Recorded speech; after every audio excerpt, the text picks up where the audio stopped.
Welcome to the Reality Revolution. I'm your host, Brian Scott. Today we're going to complete the Henry Thomas Hamblin series, Lessons in Dynamic Thought. So far we have gone over 8 different lessons, and it's not as popular on my channel. I have so many episodes, so I wanted to complete this series. What I do recommend, if you go through this series, take your time with these lessons. Don't just consume this book as one sitting. Once you have all the lessons, I recommend take each lesson individually. There is something that happens that flowers within you. If you take it slowly, go over each lesson with importance, assuming that it takes a couple of weeks to kind of master it. And if you don't know what the lesson is, go back and try to figure out what the lesson is in each of these. This is a lesson in the law of attraction, in action, in character building, in success, in affirmation using, and denials, and so many different other things that are fundamental to the ability to create your reality.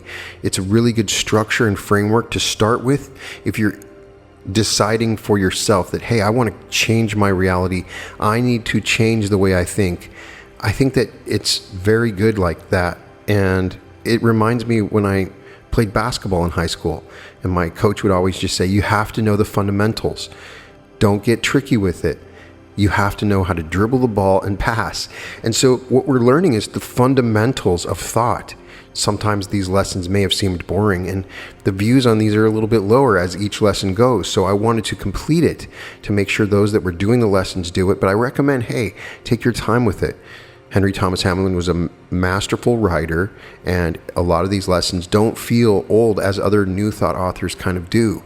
This feels very current as to what we've learned so far, with very adept and correct writing about this process. Today we go to lesson 9, 10, 11, and 12. Dynamic Thought, Success and Character Building, Part 9. Mankind is divided into 2 types, positive and negative. Let me try and describe each to you. Positive man is magnetic, attractive, courageous, happy, cheerful, healthy, energetic, is full of vitality, power, and ability to succeed. He never doubts his ability to win. He never worries when things go wrong. He does not complain when things are not smooth. If he meets with a temporary setback, he becomes the more determined to succeed. He does not lay upon other people the blame of his own mistakes, but instead learns a lesson from his temporary failure, which shall be a guide and beacon in all future undertakings. The positive man can always find people to believe in him and to finance his operations. He never lacks friends, for just the type of people he wants are always anxious to be his friends. Consequently, men, and with them opportunities, are always coming his way. He is an optimist, but is not foolish or blind in his optimism. He is above being petty or mean, or selfish, or cruel. Neither does he let hate or anger sway him or influence his life or business.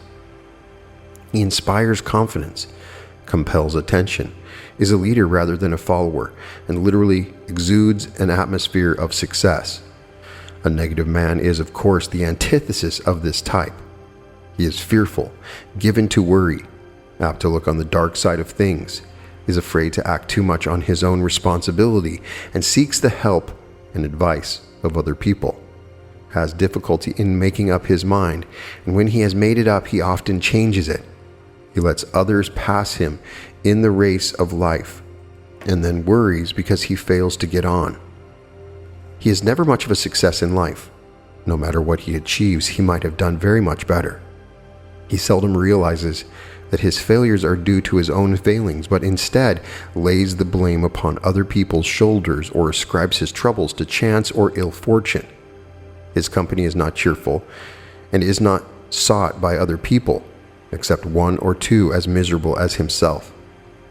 All his thought and conversation are tinged with pessimism, and his face, in course of time, becomes lugubrious and miserable, an accurate index of the state of mind within. He has no belief in himself. He believes in fate and the influence of outside circumstances. He is, so he says, as God made him, and as environment has shaped him. If he is a failure, it is, he thinks, not his fault. And if his character is not all that it might be, it is due to heredity and environment. There are, of course, infinite degrees of positiveness and also of negativeness. Therefore, one may be said to be more positive or less positive according to one stage of development, or one can be more negative or less negative according to the degree of helplessness and misery in which one may be steeped. But the essential difference is this, that whereas the positive man looks within for his power to achieve and looks forward with confidence to the future, the negative person, on the contrary, having no confidence in himself, looks to others and outside sources for help and assistance and fears what fate may bring him. The positive man believes in himself completely and absolutely. The negative person does not. That is the great difference. It is hardly necessary to point out that all successful people are of the positive type, and all the failures belong to the negative class. If you were able to make an examination of the minds of numbers of successful men ranging from such as Lord Northcliffe, Lord Haig, and Lloyd George, down to the successful tradesmen in your own village or suburb, you would find them to be all of this positive type. If you could examine the minds of the leaders of the professions, the surgeons, physicians, lawyers, counsel, artists, journalists, and poets, you would find them all of the positive type. On the other hand, if you get into conversation with a failure, it does not matter what station in life he may belong to or what his education may have been. He may be a discredited politician or a tramp on the road. You will find that his mind is of the negative type. It is obvious, then, that he who desires to succeed must belong to the positive type. If he belongs to the wrong class, how can it be remedied? We are what we are as a result of past thinking. Our mental attitude is built up by the thoughts we habitually harbor or cultivate. Thus, if we entertain positive thoughts only and deny negative thoughts, replacing them by their opposites whenever they intrude, we gradually build up a positive attitude of mind, which means that we become positive men or women, and as such cannot fail to be successful in life. Therefore, it all comes back to the old question of thought control. For one to govern his thinking, then is to determine his life. Thoughts are positive. They dwell upon the following: success, achievement, accomplishment, overcoming, conquering, mastering, prosperity, power, courage, calmness, dignity, perseverance, purposefulness, patience, wisdom, faithfulness, confidence, faith, hope, cheerfulness, love, joy, peace, health, and happiness. Thoughts are negative if they dwell upon the following: failure, difficulty, bad luck, hard lines, I can't, fear, dread, grief, worry, care, anxiety, loss, fate, unfaithfulness, grievances, criticizing others, imputing bad motives to others, hate, envy, covetousness, brooding, lust, impurity, immorality, selfishness, sensuality, misery, unhappiness, disease, ill health, and death. The former build up character, mind, and health of body. They create serenity and peace. The latter break down the nervous system, produce ill health and disease, rob the life of nearly all its joys, and destroy all hopes of success. If you can concentrate your thoughts upon the former for a few minutes and let the imagination play round each word and call up in the mind just what it means, a sense of power, unlimited and all-comprehensive, will pervade one's being. This is the infinite powers of the subliminal mind being aroused. All these positive qualities which these words represent are within you. Otherwise, you could not arouse this sense of power. If by concentrating your thoughts for a few minutes upon success, a sense of unlimited power of accomplishment stirs within you, then you have actually within your unlimited powers of accomplishment.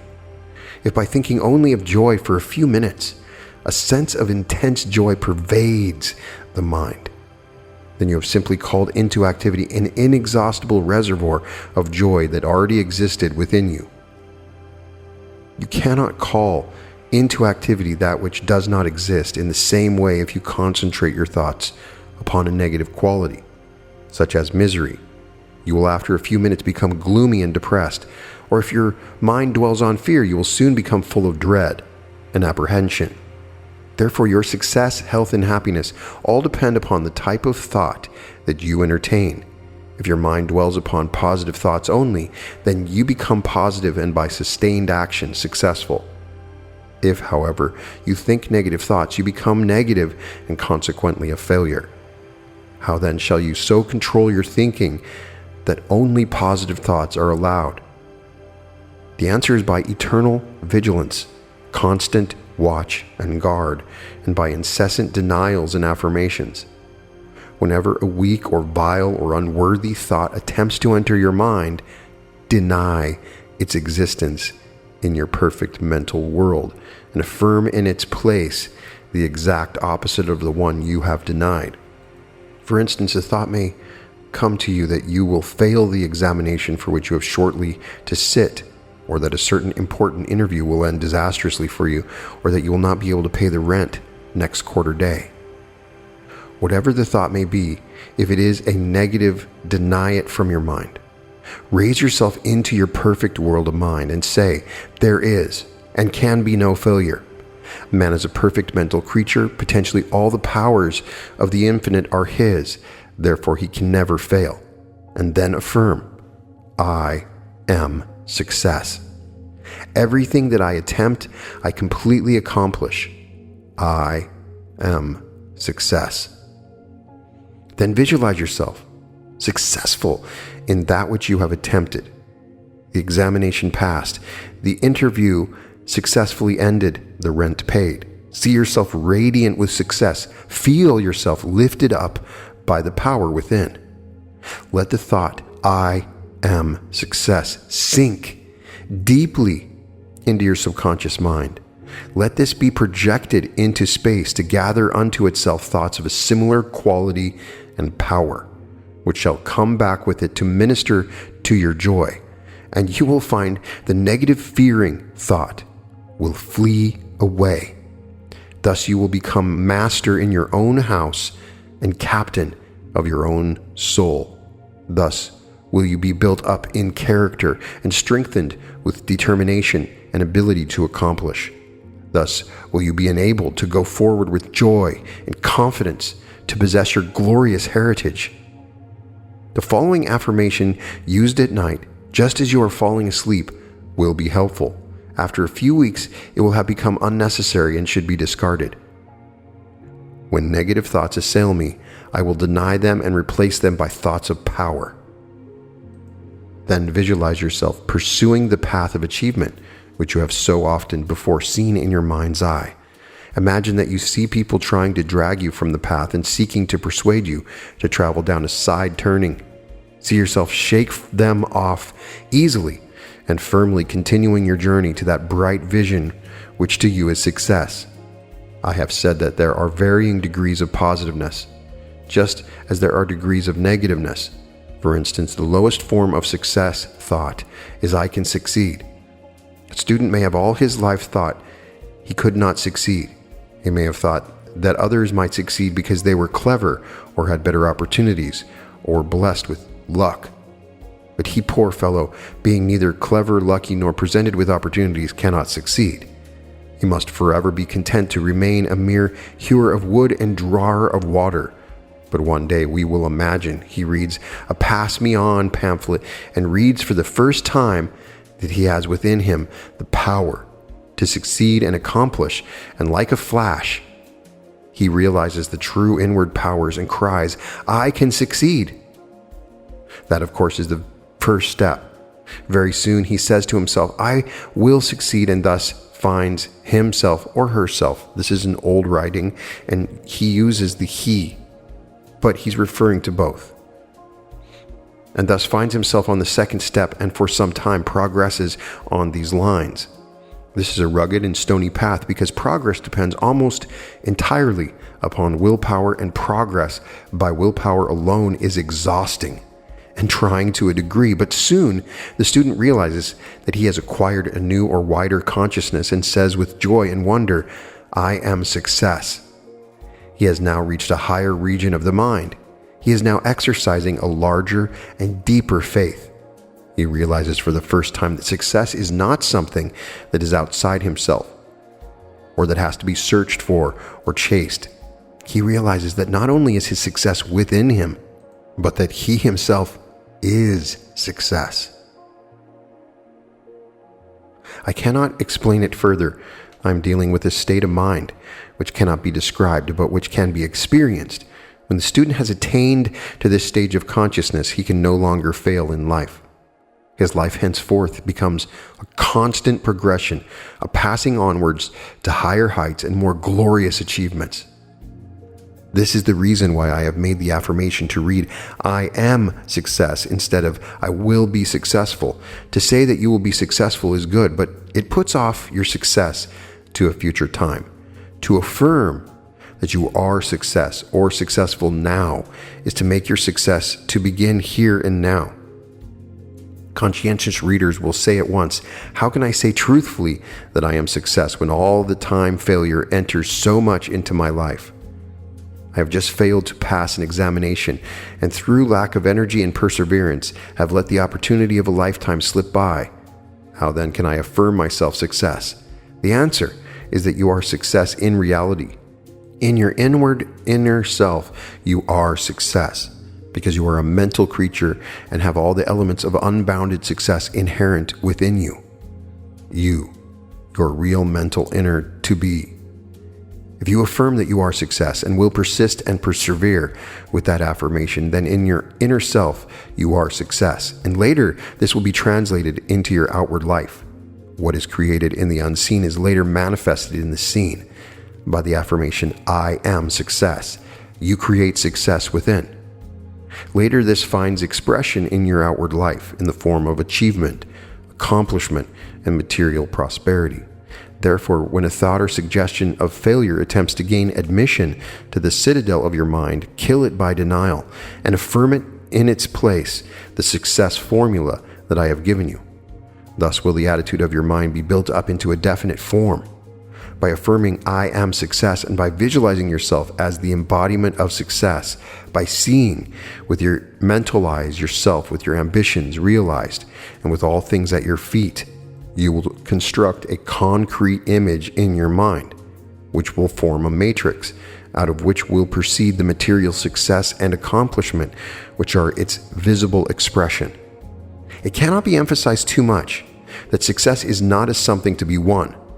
Instead, it is rather a mental state, an attitude of the mind.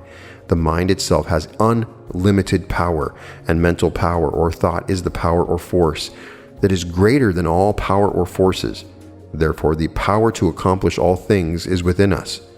This potent power, however, cannot find expression in the life if the attitude of the mind is wrong. When the mind is naturally of the success type or is made so by training, then its intense powers become focused into one powerful beam, which shapes and molds the outward life on the form of the inward pattern. There is nothing of magic about this. It is capable of the simplest explanation. When your mind is of this type, the impulses sent to the subconscious mind can only result in successful actions. As we have already seen, the subconscious mind is the seat of all action and contains unlimited power and energy. This power and energy only needs directing into the right channel to accomplish anything that we may desire to accomplish. When therefore the mind is cast in the success mold, then only success thoughts and suggestions can go to the subconscious mind. And these in turn must of necessity be translated into successful actions. The only difference between a successful type of man and an unsuccessful type, provided they are of equal energy, is one mind of thought. The successful man's attitude of mind is such that he generates the kind of thought which, passing to a subconscious mind, is transmuted into the right type of action. The unsuccessful man, on the other hand, through his mind being of a negative type, generates the wrong kind of thought, and this in turn results in the wrong type of action. This is why it is impossible to keep the success type of man down for any length of time. You can bankrupt him, bereave him, maim him, cast him into the gutter, and jump on him, and he will come to the top again. It is impossible to keep such a man down for long, simply because his mind will not allow it. This also is why it is impossible to help a man of a negative type. The more one helps such a man, the weaker and more hopeless he becomes, and the more helplessly he clings round one's neck for sustenance and support. Place him in affluent circumstances. Find him work, prospects, influence, friends. Place in his hands everything possible which aid him, and he will let it all slip through his fingers and come right down to want and penury. Therefore, success in life is the result of success actions, which are the result of success thoughts, which are the result of a success attitude of mind. And this is the result of the affirmation, I am success. As the attitude of the mind alters from negative to positive, there is developed what is called personal magnetism. One radiates an influence which attracts people. It is impossible to estimate the difference which this alone makes to one's prospects. If a man is in business for himself, what an enormous difference the drawing influence of a well-ordered mind will make to that business. His clients or customers will increase 100-fold in number, and a better type of client or customer will gradually be attracted. Thus does success and prosperity crowd in upon the man or woman who cultivates the right type of mind. Once the right attitude of mind has been built up, the trouble is not how to get business, but how to execute it. It comes crowding in so rapidly it is difficult to cope with. Again, in all businesses, difficulties appear from time to time, and although these may and do extinguish men of negative type, they cause only temporary trouble to one whose mind has been trained on success lines. As explained in other parts of this course, there are ways by which all difficulties can be overcome by the power of the mind. It is only those whose minds are controlled aright who can make use of them. Again, as the mind becomes more positive, the will is greatly strengthened, the staying power is increased, and the powers of concentration vastly strengthened. Anyone acquainted with the difficulties and trials of establishing a business or professional practice will appreciate the value of this. Success generally comes to those with the greatest staying power. The power to stick to it is often the deciding factor in the struggle. Most men give up the struggle when they are just at the turning of their corner, and only a little more push and staying power would ensure success. Instead, they give up through lack of stickability just when success is ready to crown their efforts. Many other illustrations could be given to show how it is that success is really more an attitude or quality of the mind than something outside of us, but these will suffice. The great thing to aim at is to build up within you the success attitude of mind. When this is established and the habit of action well developed, there is nothing that can stay your success. Affirm that you are success now. Steep yourself in the success idea. Visualize yourself successful and all-conquering. Breathe the success atmosphere. Live, dream, and be success. And nothing can prevent you from being successful, because you, yourself, are success. Do not, however, strain after success. Rather, realize that you yourself are success, and that you therefore attract to you all that you desire. Go about your duties calmly and with confidence, knowing that you are success, and therefore must succeed. 100 times a day, if necessary, affirm, I am success. The last thing at night, just as you fall to sleep, the last minute of your waking day, affirm it and affirm it again, always picturing yourself happy, successful, and all-conquering. The special visualizing exercise for this week is as follows. Sit upright in a quiet place, and closing your eyes, send out to all mankind the best and noblest thoughts of which you are capable. Thoughts of goodwill and love to everybody in all the wide world. Now feel these thoughts being projected from you in all directions, and mentally see them being sent forth, like the beams of light from the lighthouse. See them penetrating further and further all over your own country, and then through every other country. Do this for some time and then reverse the process. Feel the thoughts coming back laden with thoughts of a like nature. See innumerable beams of light pouring into you from all over the world. Feel yourself filled up and overflowing with the riches of all the most glorious thoughts which the world has ever known. The first part of the exercise may exhaust you, but the latter part will fill you with courage, confidence, calm, serenity, and peace. Persevere and endeavor to make this exercise as real as possible. By this exercise, you enrich the world by your own noble thoughts. You lessen its pain and sorrow and help to assuage its griefs. In return, you are blessed and strengthened in a way which could never otherwise be possible. The more freely you give of your best thoughts, the more bountifully you will receive. Meditation.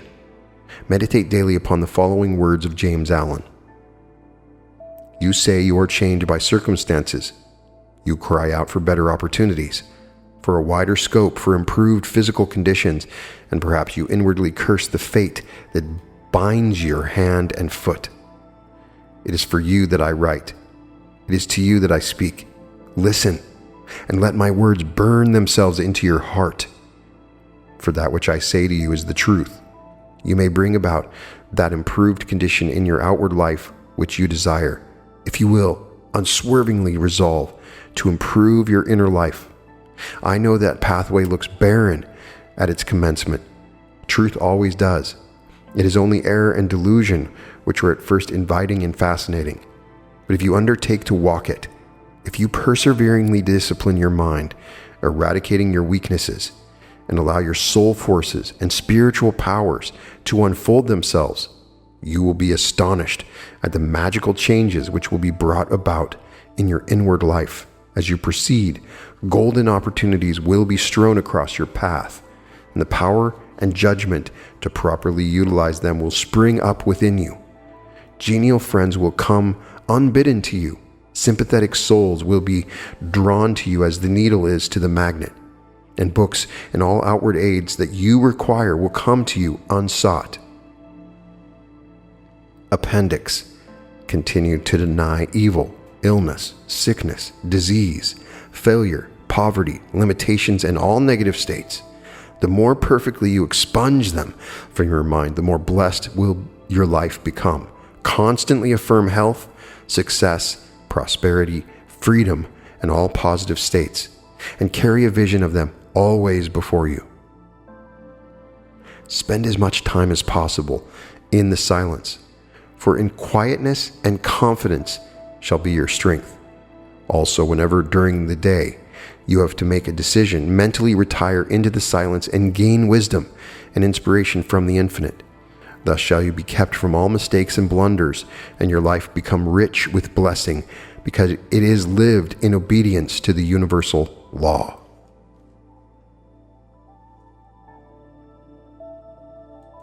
Lessons in Dynamic Thought, Part 10.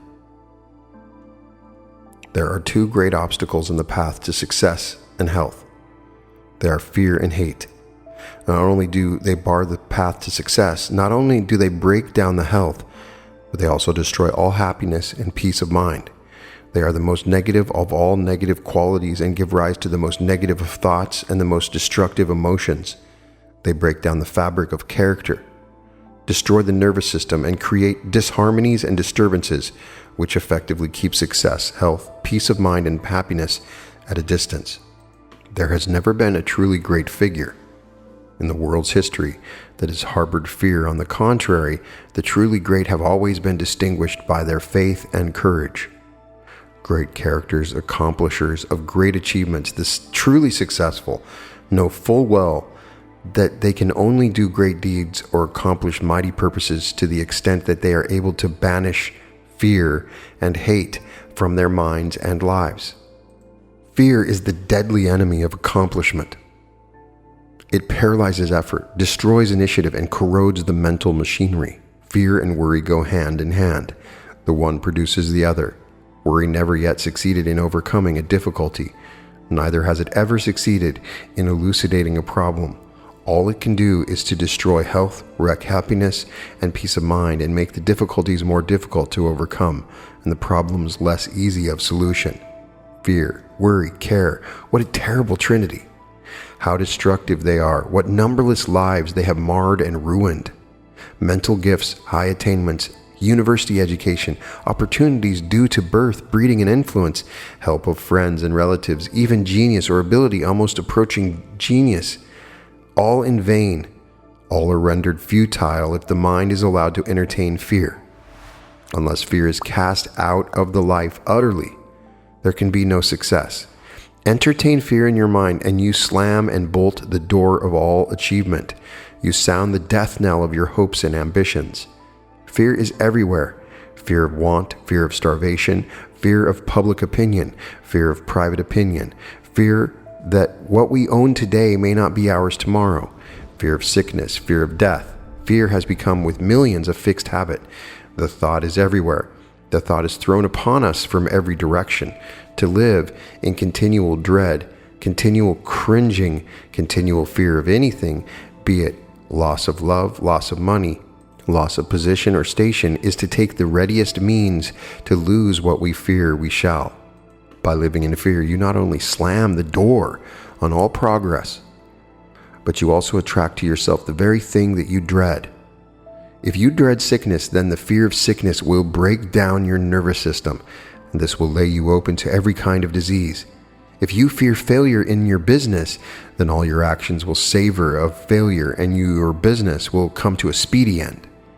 Fear, worry, anxiety, dread, this dreadful negative family are rendering miserable the lives of millions of people, and they are all the offspring of lack of faith and courage. Have faith in the omnipotence of the power within you, and all fear will cease, and worry, care, and anxiety flee away. Get right hold of the truth that your life, your circumstances, everything that comes into your life is the result of your thinking, that your future will be modeled exactly on how you think today.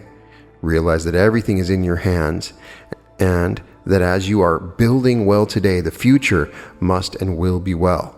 You cannot build well today and have a bad future. Neither can you build badly today and reap a good future. The law is absolute. As you sow, so do you reap. Sow well today, and in the days to come you will reap an abundant harvest of all good things. Therefore, get this thought right down into your being. Everything is in your own hands. Use your God-given faculties aright. Concentrate your mind on good and positive thoughts, and nothing can go wrong in the future. Think right thoughts now, and the future can take care of itself. There is nothing to fear. Henceforth, there is nothing capricious or uncertain in your life. All is according to eternal law. All that you have to do is to think aright and to act aright, and all things will be added unto you. As you bring your life by the control of your thoughts into harmony with the unseen forces, you enter into a life of peace and power.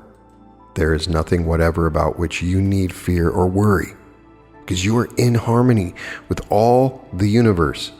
The power that maintains the stars in their places and guides the planets in their courses is the same power that animates you. Nothing can come by chance into your life, only that which is the result of your thinking.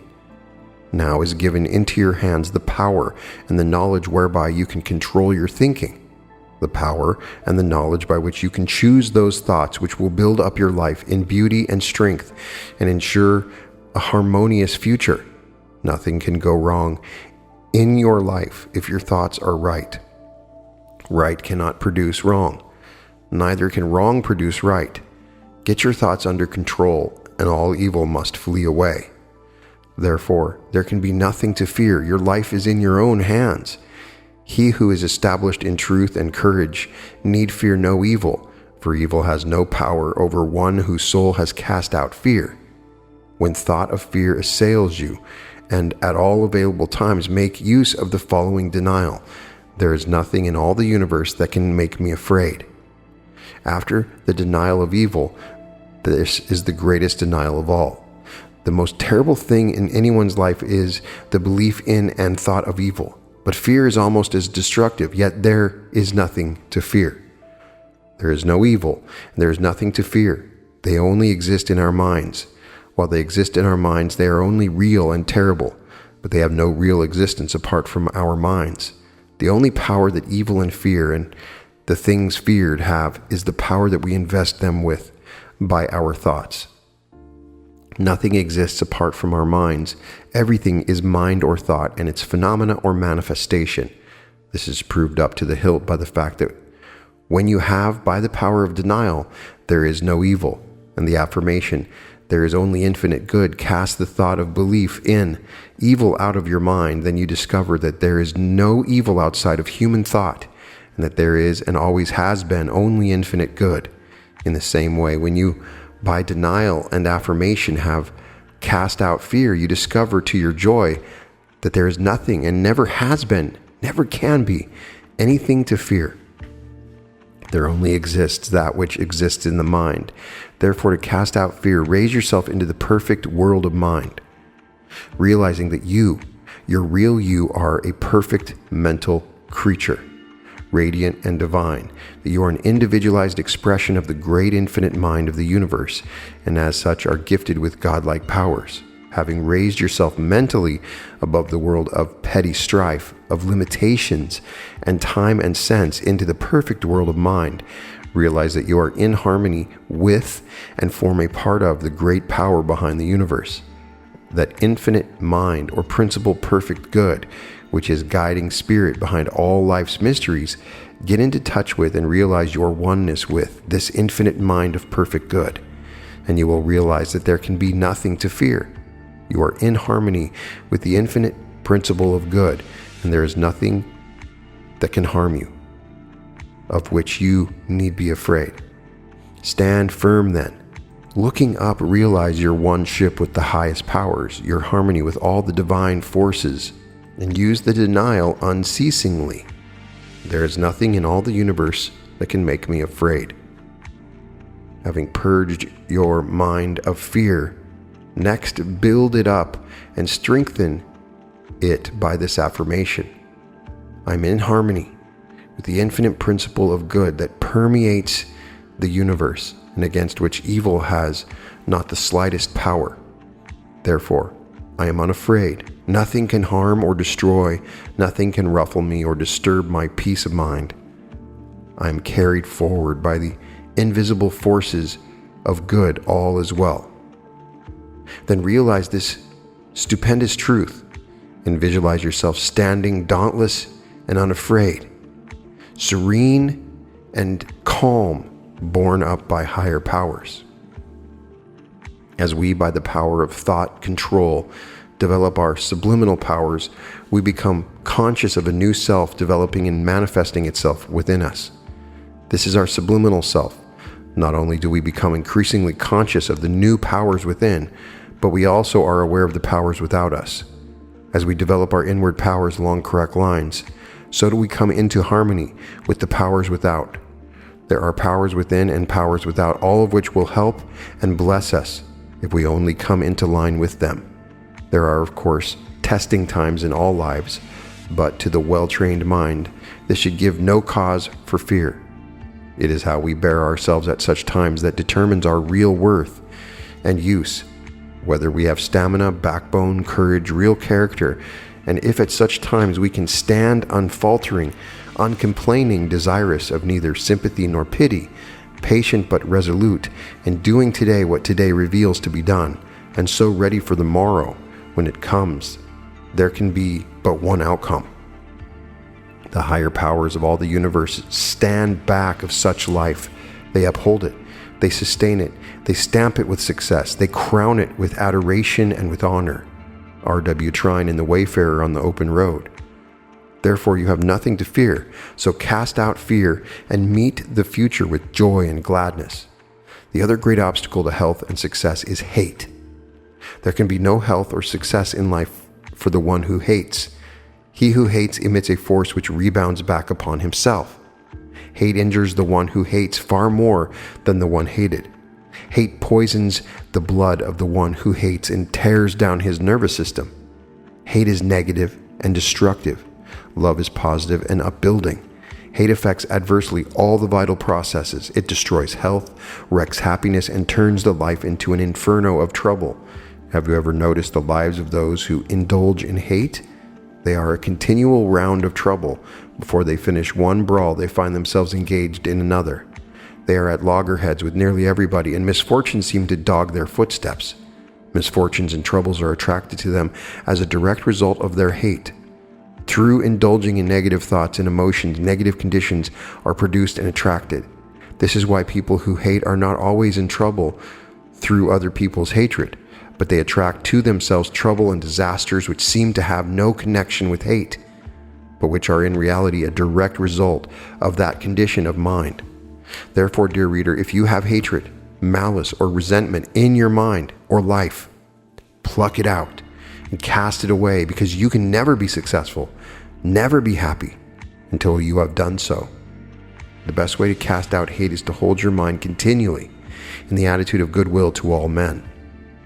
If hate is to you a real difficulty, if you blaze with resentment whenever you think of a certain person who has deeply wronged you, if there wells up within you a fierce desire to get even with the object of your hatred, or at least to wish him harm, remember this, that you can never make any progress in mind and thought control. You can never be successful and happy until you have forgiven your enemy.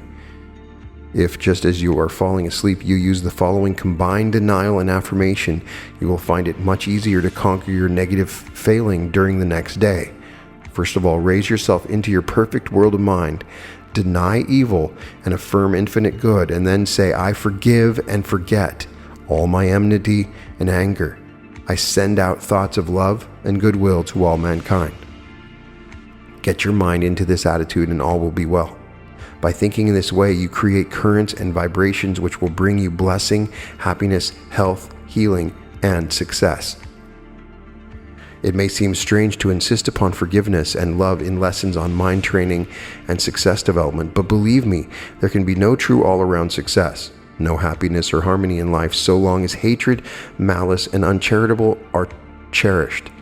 These are negative qualities, and success, real, lasting, and true, can come only to those who overcome and cast out, root and branch all negative thoughts, beliefs, and habits.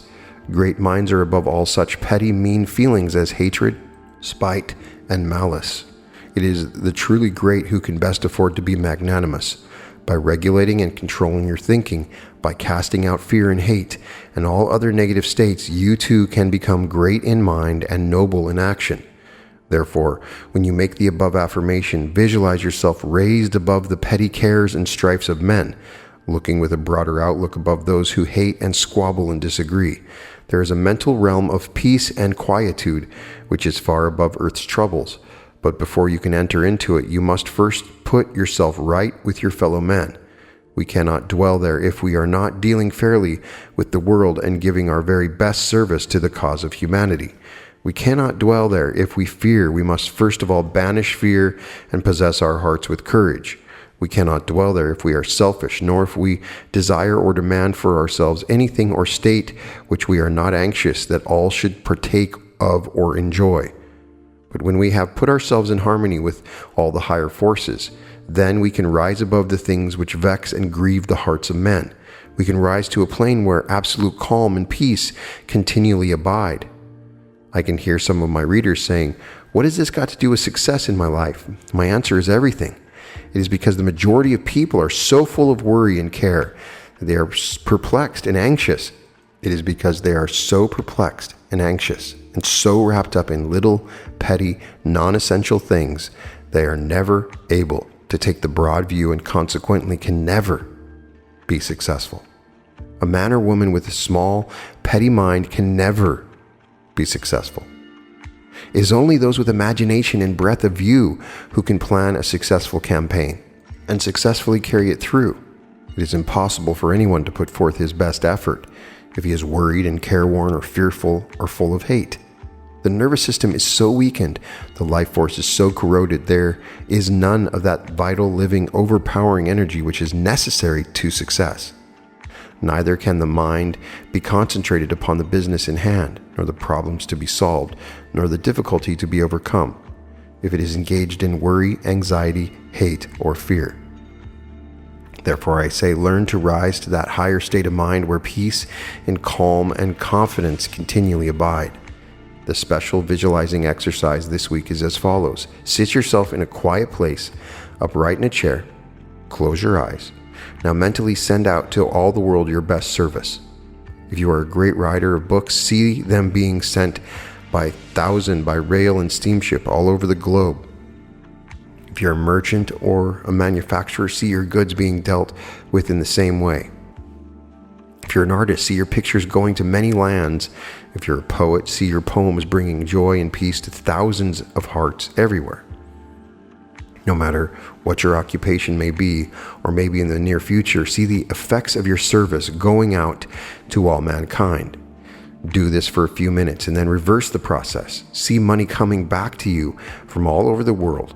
Call up a clear and perfect image of money arriving by every post in the form of drafts, checks, money orders, or cash. See it after the envelopes are opened. See yourself counting it and piling it up.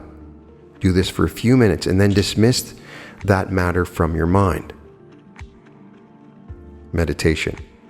There is infinite plenty and profusion in nature for all man's wants and needs. Nature is prodigal in her provision and would willingly clothe every son of man in plenty and abundance if he did not create his own poverty by wrong thinking. Prosperity and abundance in health and wealth, in beauty and happiness, in every perfect good, these are all waiting for man. Did he but know it, could he but believe it. There is for every man all that the heart can wish for, but he fails to enter because of wrong thinking into his glorious heritage. There is infinite profusion of the divinest blessings for men.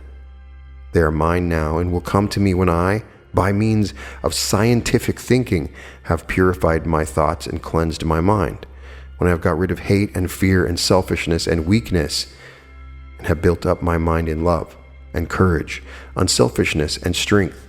Then shall I find that there is nothing in life that is too good for me, nothing in all the universe that can be denied me.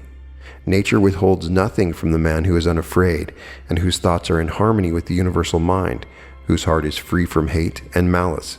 Therefore nature shall withhold nothing from me.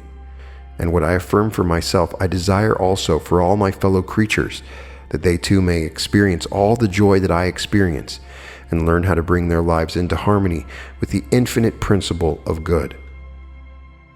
Appendix. Continue to develop subliminal thinking.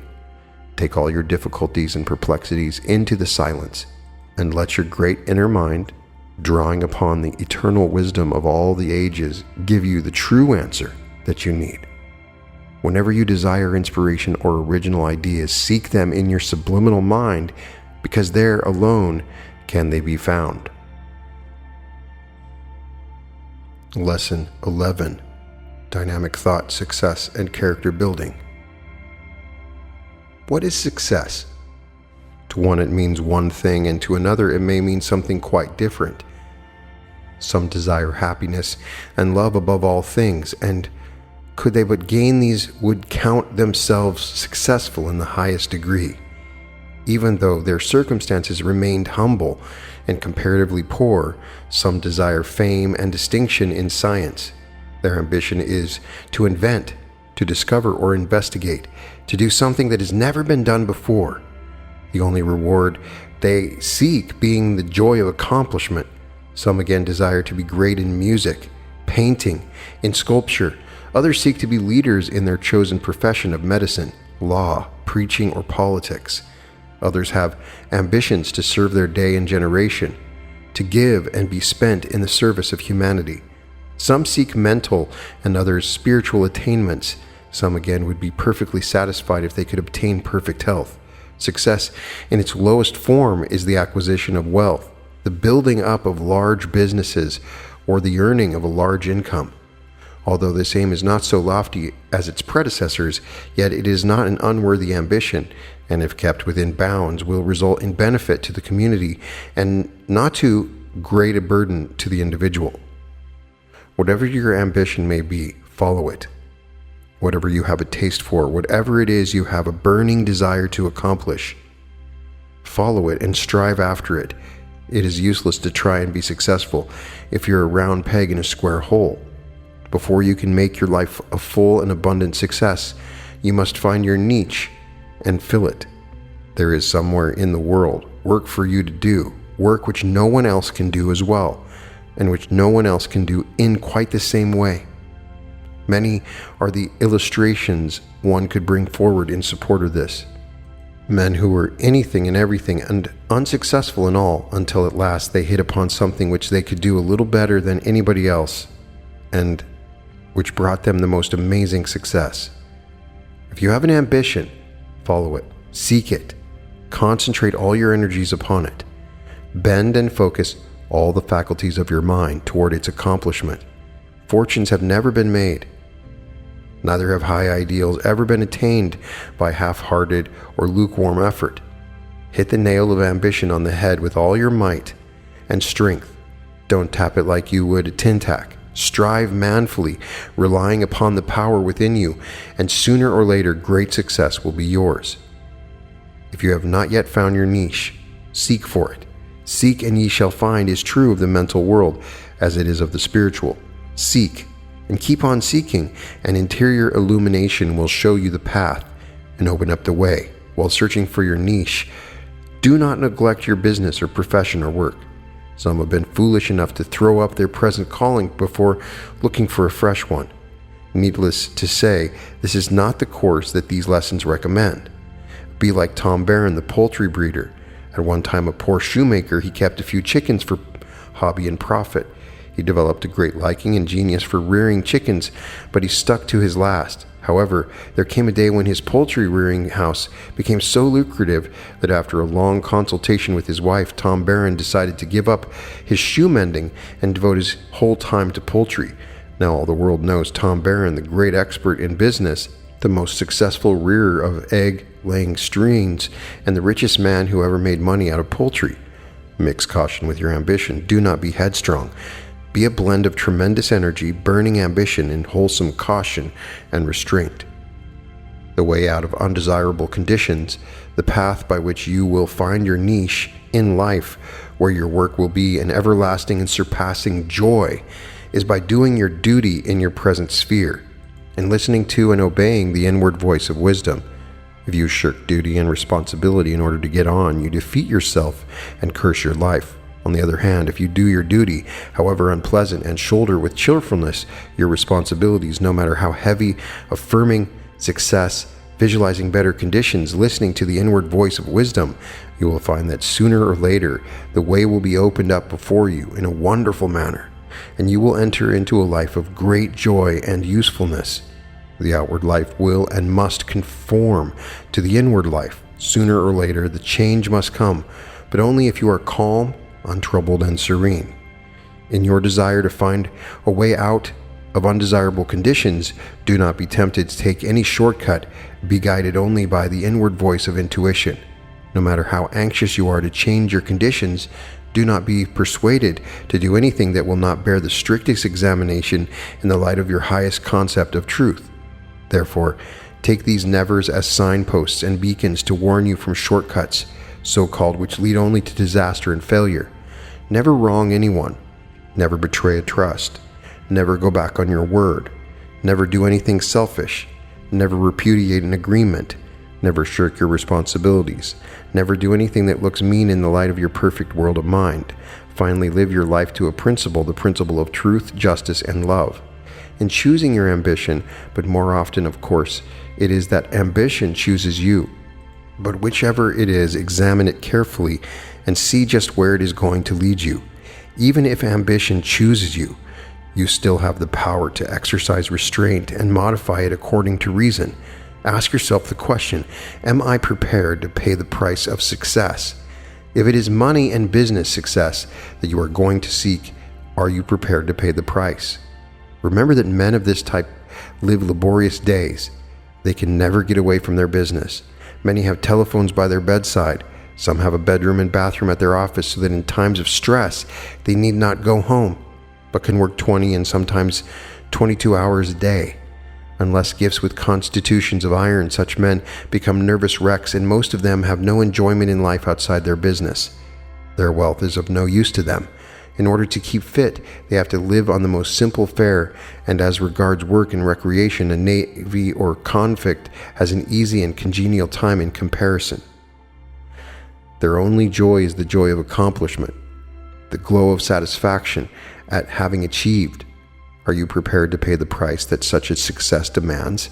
If you are, go forward, and if you really believe that you can succeed and have built up your mental powers and character on the lines laid down in these lessons, you must succeed. Do not blame me, however, if you find wealth and success of this type rather a burden. The only satisfaction to be got out of it is the satisfaction of having built up a big business. I speak from experience. I went in for this type of success and in 3 years created out of nothing one of the largest businesses of its kind in the United States. But whereas when I had lived in a very small house and had to economize on a very tiny income, I had been very happy. When I became passing rich, the owner of a big business, and could keep 1 or 2 motor cars and other things to match, I certainly was not as happy. I would have been happier if I had modified my ambition and had been satisfied with a smaller business, a less generous income, and had in consequence more leisure and opportunity for self-improvement. To all who are starting out on the road to success, I offer this advice. Think well before you start, because once you have started, you cannot turn back.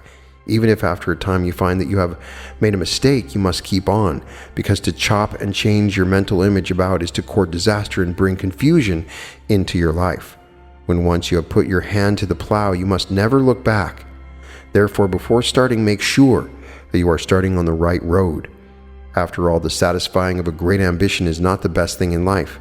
If you will sacrifice part of your ambition and thus live a more normal and well-balanced life, your life will, in its broad sense, be more successful than if you sacrifice everything to the accomplishment of your desires.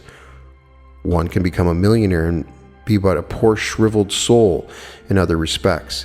Far better is it, and I speak from experience, to aim for a broader ideal, to aspire to prosperity rather than great wealth, to desire health and happiness and peace of mind rather than to sacrifice these things at the altar of ambition. Far better is it to build up character than a great business, to develop an insight into nature's beauties than to own $1 million. It is far better to enjoy good health, refreshing sleep, and a splendid appetite than to own a kingdom at the same time suffer from nerves and dyspepsia. But whatever your ambition may be, once you have started, stick to it and do not change until your object is achieved. If you choose wealth, continue to pursue it. If greatness, concentrate all your powers on winning it. Affirm its accomplishment. Visualize yourself having achieved the object of your endeavors. If you will do this, success will be yours. To change about is fatal. Success is largely a matter of concentration. It is equally dependent upon staying power. Having settled upon your ambition, concentrate upon it. Let nothing turn you aside. Having mapped out your path, pursue it. No matter what opposition or difficulty you may encounter, go straight on. Remember that thought is the most powerful and wonderful power in the universe, and that you can control your thought. Therefore, by controlling your thought, you may have a perfect mastery over the most potent force of which we have any knowledge. Having perfect mastery over these most potent forces, you therefore have control over your life and circumstances, and there is nothing that can prevent your ultimate success, save your own lack of faith and staying power. Your mind actually has creative power, not in a figurative sense, but in reality. All that you see with your bodily eyes is a matter of vibrating at different rates. The matter that you can see in this way is a coarse matter. With your mind's eye, you can see other matter of a finer nature. With your mind, you can mold this finer matter into any pattern you please. What you create in your mind in this way, in other words, that which you visualize, if persistently held to, will form the matrix out of which will grow your outer life. The coarser particles of the outer life are shaped on the model of the pattern formed in the finer matter of this mind. This is why these lessons have persistently taught you to cast your mind in a certain attitude of thought and to visualize all that you wish to accomplish by the use of affirmations, which is thought control in its most practical form. You've learned to make the most powerful use of the greatest of all powers, viz., thought. By visualization, you put into operation a power known to the old occultists but withheld from the multitude until now. Visualization is a form of concentrated thought. It is only possible as a result of intense concentration. It is thought materialized in fine matter of mind stuff. Therefore, the more real and clear and sharply defined your mental image is, the greater your powers of concentration. The power to concentrate can be developed, and it is developed as your power of visualizing grows. The value of concentration in business, in study, in fact, in any effort to accomplish and to achieve is too well known to need any comment. It enables you, when confronted with a difficult task, to get your teeth right into it and to go right to the very heart of the subject without fatigue or brain weariness. The greatest lawyers and counsel, the ablest scientists and investigators, the most successful men of affairs and business are those with the greatest powers of concentration. Some possess this power naturally, others can acquire it. As far as I know, this course of lessons is the only serious attempt to teach this power. By the methods taught in this course, you can, by constant use of affirmations and by persevering in the visualizing lessons, develop a degree of concentrating power almost unknown in the West, approximating somewhat to the powers of certain Eastern adepts who have made the concentration and mind control the study of centuries. The writer can concentrate his whole mind and thought upon the point of a pencil for minutes at a time. Try it and see how soon your attention wavers, how your mind wanders about the point of the pencil, but never on it. You think of other things, such as concentration, of being determined to think of nothing but the point. The mind wanders off into 101 things and has to be brought back again and again by an effort of the will. Finally, you give it up and acknowledge that it is a very difficult thing to do. When you can concentrate your whole mind and thought on the point of a needle for 1 minute, you'll be able to accomplish anything to which you give your attention. You will have the power to take up a subject, examine it, decide upon it, and then to dismiss the matter entirely from your mind. Can you estimate this power at its proper value? Instead of lying awake all night worrying over a business problem, you dismiss it from your mind and have a good night's rest, and arise in the morning with fresh energy and strength, and with your problem solved. All your powers of concentration must be focused on the achievement of your ambition. A clear and well-defined image of what you intend to accomplish must be constantly held in the mind and never changed until the object aimed at is achieved. Visualize and affirm success, denying evil and failure constantly and perseveringly. This is the path to success. Remember that success is not only a matter of concentration, it is also a question of staying power. How many a promising career has been ruined by lack of perseverance and stickability? In business and in other competitive walks of life, it is frequently the one with the longest wind who wins. The brilliant, the clever, the ones with every advantage drop out by the way and leave the field clear for the plodder and the sticker. Therefore, hold the thought, I am success, constantly in your mind. Let it color all your actions, inspire all your deeds. Hold the perfect image of your success as a clear picture in your mind. Persevere and hang on, and grow not weary in well-doing. Then whatever it is that you are aiming for will be accomplished. Be assured of this, and again I speak from experience. Not only will your vision of success be accomplished, but it will be exceeded beyond your wildest dreams. March on. Your ultimate success is as certain as the rising and setting of the sun, as sure as the tides of the eternal sea. Make your own denials and affirmations now, and henceforth use them as difficulties arise. Do not try to do anything without consulting your inner self, and thus bringing your inward powers to action. If you feel gloomy, affirm that you are bright and cheerful, then will your gloom be chased away like mist before the morning sun. If you feel tired, affirm that you are fresh and vigorous and free from fatigue, then act accordingly, and you will find that your lethargy has flown away. If you feel careworn, raise yourself mentally above the petty things of life, and you will find yourself dwelling on a plane where worry and care cannot exist. If you need guidance in the face of difficulty, when the finite mind of the senses is perplexed and at the limit of its resources, then retire into yourself and receive wisdom and guidance from the great within. Put the matter that is perplexing you out of your mind and dismiss every thought as it comes until at last the mind is entirely free from thought, until it is completely blank. When you have done this, you have separated yourself entirely from the world and the life of the senses, and you are in touch with the infinite mind of the universe. Then will the answer come in the still small voice which is in every man, if he would but know it and listen for it. Whatever the answer is, act upon it, for it is the divinest wisdom. Another method is to raise oneself mentally above the fret and fever of life, and deny evil and affirm the infinite good until you get a clear concept of your perfect world of mind. The worry or perplexity will follow you even there, but when it does, deny its existence and affirm perfect peace, perfect wisdom, perfect knowledge, perfect understanding. Affirm that man is a perfect mental creature, one with the infinite mind, and therefore in his higher self can never be perplexed or troubled by the trivial things of the material life. Again and again the worry will come, but if you will each time deny it and affirm your perfect higher self, the possessor of all wisdom and knowledge and understanding, the thought will get weaker and weaker until it is killed altogether. Now contemplate the wonders and delights of the perfect world of mind for a time, and after that turn immediately to and occupy the mind with some other matter. The answer will come, the problem will be solved, and the way will be opened before you in a wonderful manner. Another way is as follows.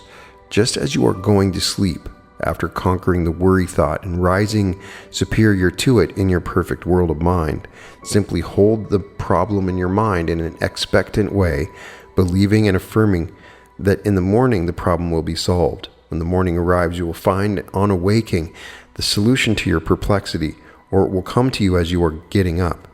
No matter which method you use, be sure and act upon this voice of intuition, for it is the divinest wisdom. When you get back to the hurly-burly of life, the answer will seem silly and foolish and impracticable. Do not be deceived. Act only upon the message which came from the silence. Do this, and you will find that you have listened to the voice of the highest wisdom. For a visualizing exercise, imagine that you have received a momentous letter from overseas. Trace its journey back to the beginning.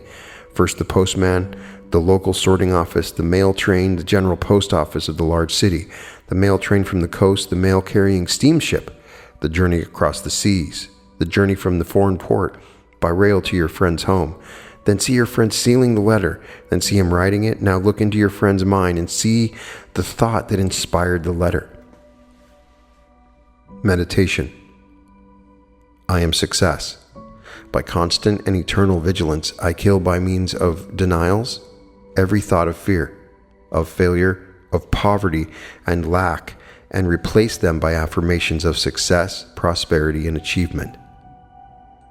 I think only of positive things, states, and emotions, and never of negative. My mind is being constantly lifted up into a higher realm where I receive inspiration and strength.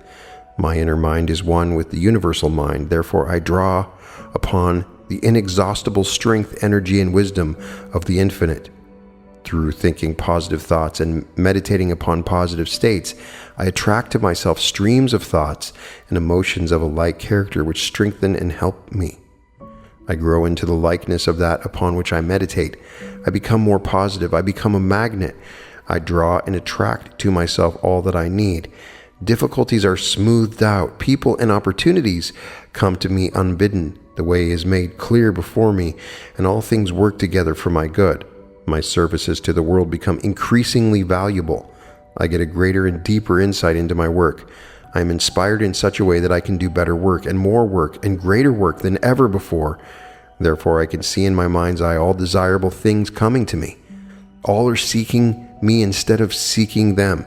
Friends, wealth, positions, power, all are coming to me. I am a magnet. I am success.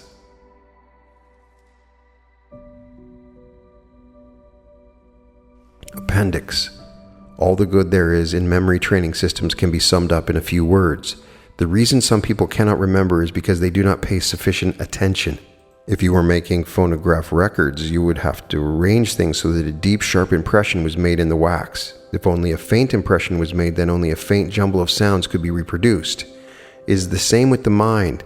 If you fail to observe and pay attention, then facts, happenings, orders, etc., which should be remembered, are only faintly impressed upon the mind, with the unfortunate consequence that many important points and details are forgotten.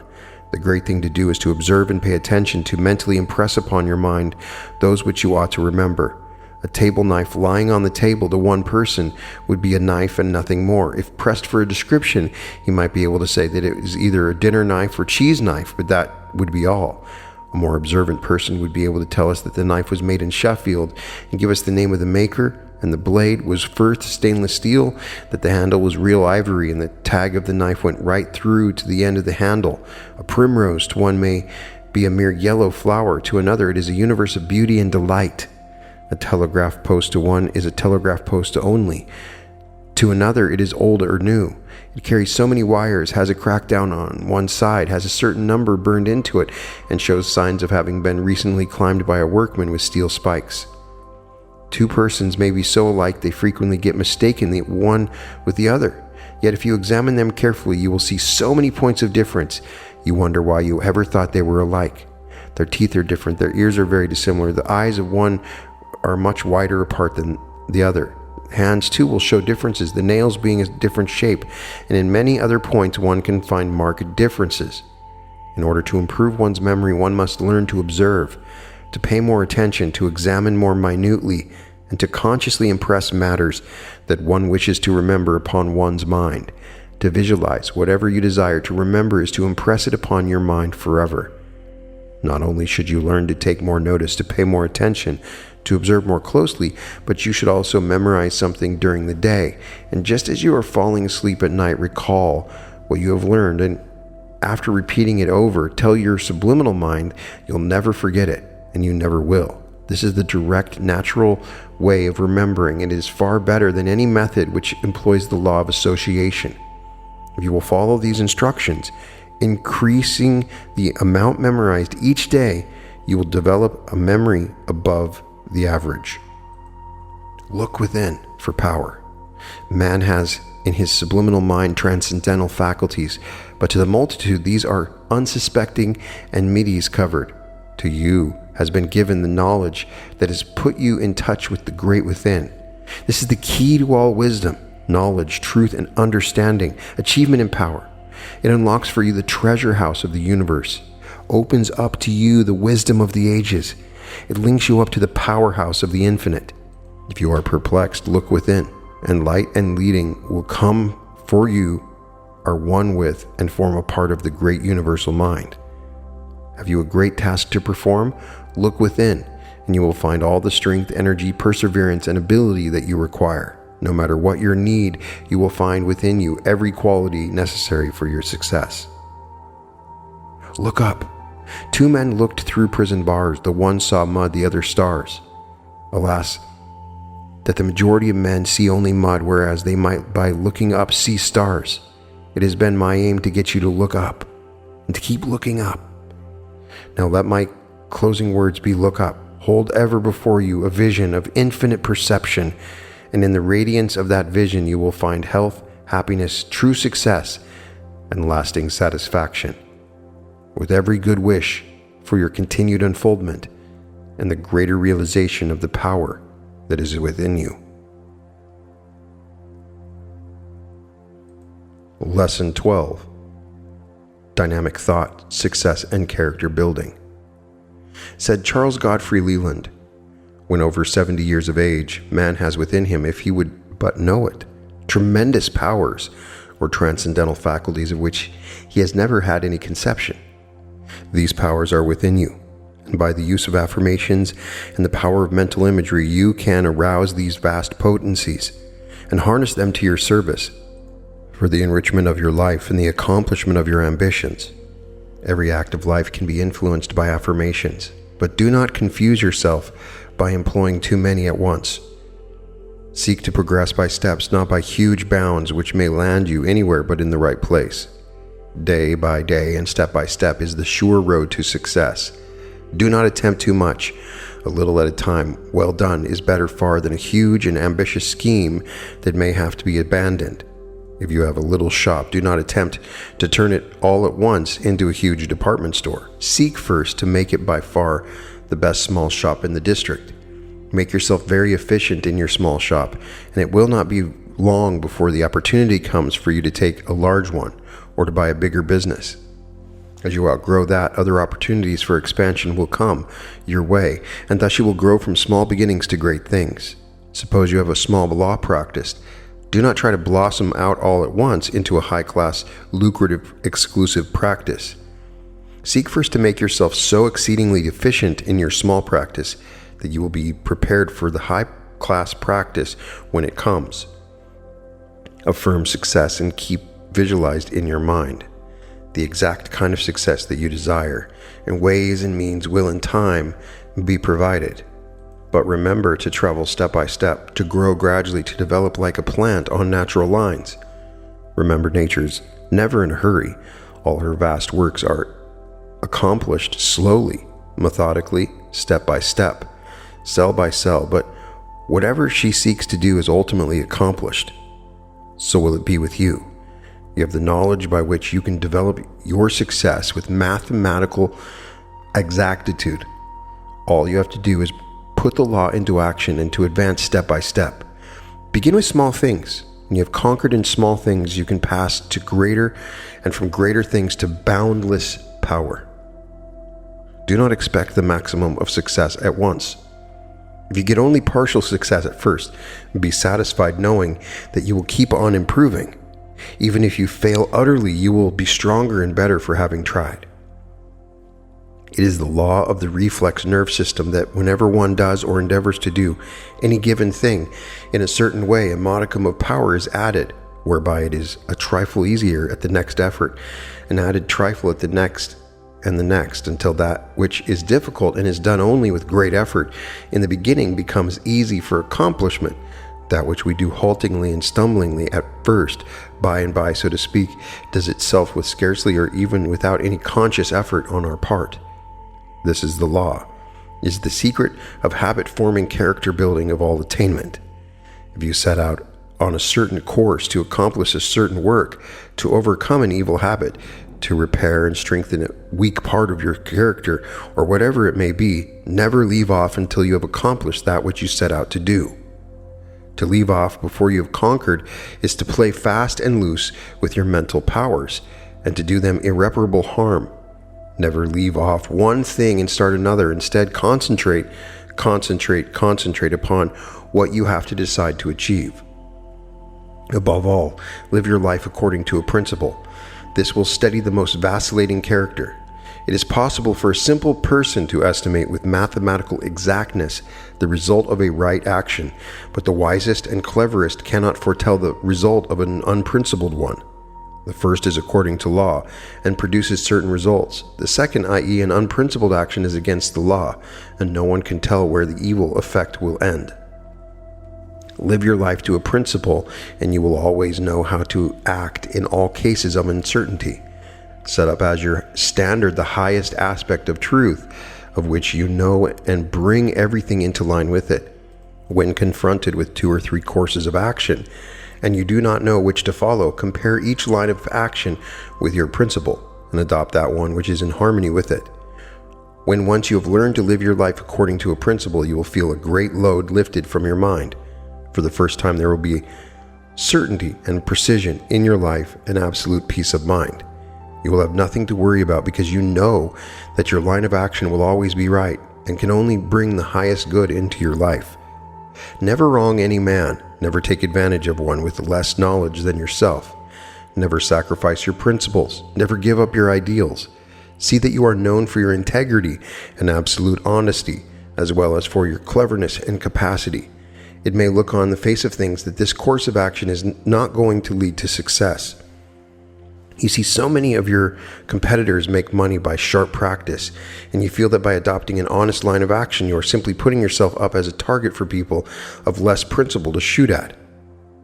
That is what it looks like, but I can assure you, speaking from experience, that the reverse is the case. It is the man of probity and honor who scores in the long run.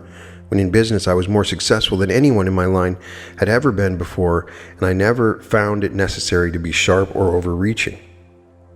I never practiced salesmanship, yet I had more business than I wanted. I never went out of my way to get customers, yet they swarmed into my place from morning till night. I once knew a theater manager who suddenly began to live his life to a principle. Instead of covering up occasional defects in his shows as he had formerly done, he made it a principle to point them out to his customers. Any of his friends said he was a fool and prophesied his ruin and failure, but instead, his business grew and flourished. His friends were very surprised at his success, but they need not have been. The theater manager was simply coming into line with eternal law. He was putting into action forces which could not fail to bring him success and prosperity. Do not misunderstand me. It is not enough to be honest or to live one's life to a high principle, but all other things being equal, it will be the man of integrity who will win in the end. Therefore, live your life to a principle and persevere with the course which you have laid out for yourself. Be constant. Be true. Be faithful. Be strong. Be persevering. Be fair to yourself. Be fair to the wondrous inward powers which are seeking to find expression in your life. Remember the law of compensation. If you are to receive the highest good in your life, you must give the world your best service. You cannot cheat life. You must give your best if you are to receive the best in return. It is useless to potter along and copy other people or to do as your father did just because he did it. There is nothing more nauseating than to see a man copying or trying to copy another man's success. Be original, be yourself. See where other men are lacking and supply what is necessary. It is the man who comes along with a fresh idea, who breaks new ground, who discovers a want which other people have never seen, who inaugurates a better service. In other words, it is the one who gets ahead with his ideas and is the first in the field who gets the business and makes a fortune. Therefore, be original. Do not copy other people. Do not be a feeble reflection of someone else. Be yourself. Remember, there is something you can do better than anyone else, that no one can do it as well as you, or in precisely the same way. In other words, you have personality. Therefore, develop your personality. Let all your work be distinctive. Make it different from that of your competitors. Let your personality be written all over your business. Let there be a personal touch about everything that you do. This will distinguish both you and your business from other people and other people's businesses. This will be a reason why the public or a large portion of it will come to you or will buy your goods rather than go elsewhere. If people are to prefer your business or your professional services to those of others, there must be a sufficient reason. They are not going to do this simply because you affirm that they will. The only way to get them is by supplying better goods, more perfect service, higher skill, greater probity, and trustworthiness. Another great factor in winning success is the mental attitude of cheerfulness and brightness. People are attracted to the cheerful, optimistic person and repelled by one who is gloomy and pessimistic. Be cheerful and bright under all circumstances, and this alone will be worth a king's ransom to you. These qualities alone will bring you in more money every year than most people get by hard work, to say nothing of the joy and the cheeriness which this attitude of mind will attract to you. By your brightness, cheerfulness, and optimism, by your appearance and personality, you will create a good impression wherever you go. I mention appearance advisedly because the face becomes in time an index of the soul. Just as vice becomes deeply marked on the faces of its devotees, so does the face of one whose mind and thoughts are directed into right channels. Reflect the calm and peace and courage of the mind within. As time goes on, the face, as well as the attitude and carriage of the body, alter considerably, and this makes one more attractive. Thus do you attract success, because if you attract to yourself people of the right kind, they bring potential success with them. One word of warning, and it is this: exercise a wise business prudence. Do not, just because you feel within you the fluttering of a new and wondrous power, rush thoughtlessly into business speculation, which may either ruin you or seriously jeopardize your business. Be prudent, be wise, be not carried away by your enthusiasm. Instead, go slowly and feel your way, as it were, step by step. Be sure and steady. Do not risk failure for the sake of getting on more quickly. Keep your expenditures within your income. Be a happy man who spends less than he earns. The trouble of many families are due to their expenditure being in excess of their income. This leads them into endless difficulties and cares. Success is no success that does not extend to the home. By scientific right thinking, happiness, peace, and harmony can be made to reign supreme where formerly there were misunderstandings, friction, bickerings, and great unhappiness, while ever increasing health will manifest instead of intermittent sickness. Cleanse your own heart and mind by denials. Build up your own character by affirmations. Calm your own spirit by dwelling in the perfect purity of the transcendental world of mind. And yon will find, strange though it may seem, that everybody else in your household will get more lovable and helpful and restful in their attitude towards you. Remember to reverse every undesirable thought, suggestion, sight, or impression that comes to you. Deny them each and all in your perfect world of mind, and affirm their opposite. For instance, two members of your family may be getting angry with one another, and the air becomes electric. Immediately raise yourself into your higher world of mind and say, "Perfect man is never angry. He is a perfect mental creature dwelling in the pure atmosphere of the infinite mind, and can never be angry." Then affirm, "Man is love, perfect love. He dwells in the atmosphere of the infinite love." If by so doing, you get a clear concept of that perfect world of mind, which is perfect and is real and is permanent, and a clear realization of the perfect love of the perfect world, then the quarreling ones will cease to quarrel, will love one another instead, and ever afterwards will quarrel less. Remember the three great laws: the law of love and attraction. Give love, and love to your heart will flow, a strength in your utmost need. 2, the law of compensation. Then give to the world the best you have, and the best will come back to you. And 3, the law of absolute justice. For with what measure ye meet, it shall be measured to you again. Therefore, the ability to win the highest and truest success, to draw to yourself the greatest happiness, to create in your life the highest good, all depend upon giving. The mistaken idea of the animal mind that to be happy and successful one must seize and grab is entirely false and leads to bitter disappointment. The voice of wisdom that is heard in the silence tells us that only as we give do we receive. That if we give of our best thoughts, emotions, service, love, then the best will come back to us in the exact proportion, no more, no less. Again, let me emphasize the necessity for stickability and perseverance. Keep at it. Never know failure. Let this word be expunged from your vocabulary. It is the man with the greatest staying power who wins through hard times. Again, possess your soul in courage. Remember that if you use your inward mental powers aright, and bring your business and your life and your conduct into harmony with the law, you can never fail. Great are the possibilities of your life, because great beyond all human ken is the infinite power within you. You have nothing to be afraid of. Big corporations cannot smash you. You can always beat them by personal service, by individuality and originality, by straight dealing, by integrity, by honesty, combined with efficiency. In business-like procedure, you can make for yourself an enduring reputation. When faced by problems, difficulties, and perplexities, you can at once raise yourself into your perfect world of mind and realize that you, your real self, can never be perplexed, because being one with the universal mind, all wisdom is yours. You know that in the silence, having hushed the loud voice of the surface mind, you can hear the still small voice of intuition of infinite wisdom.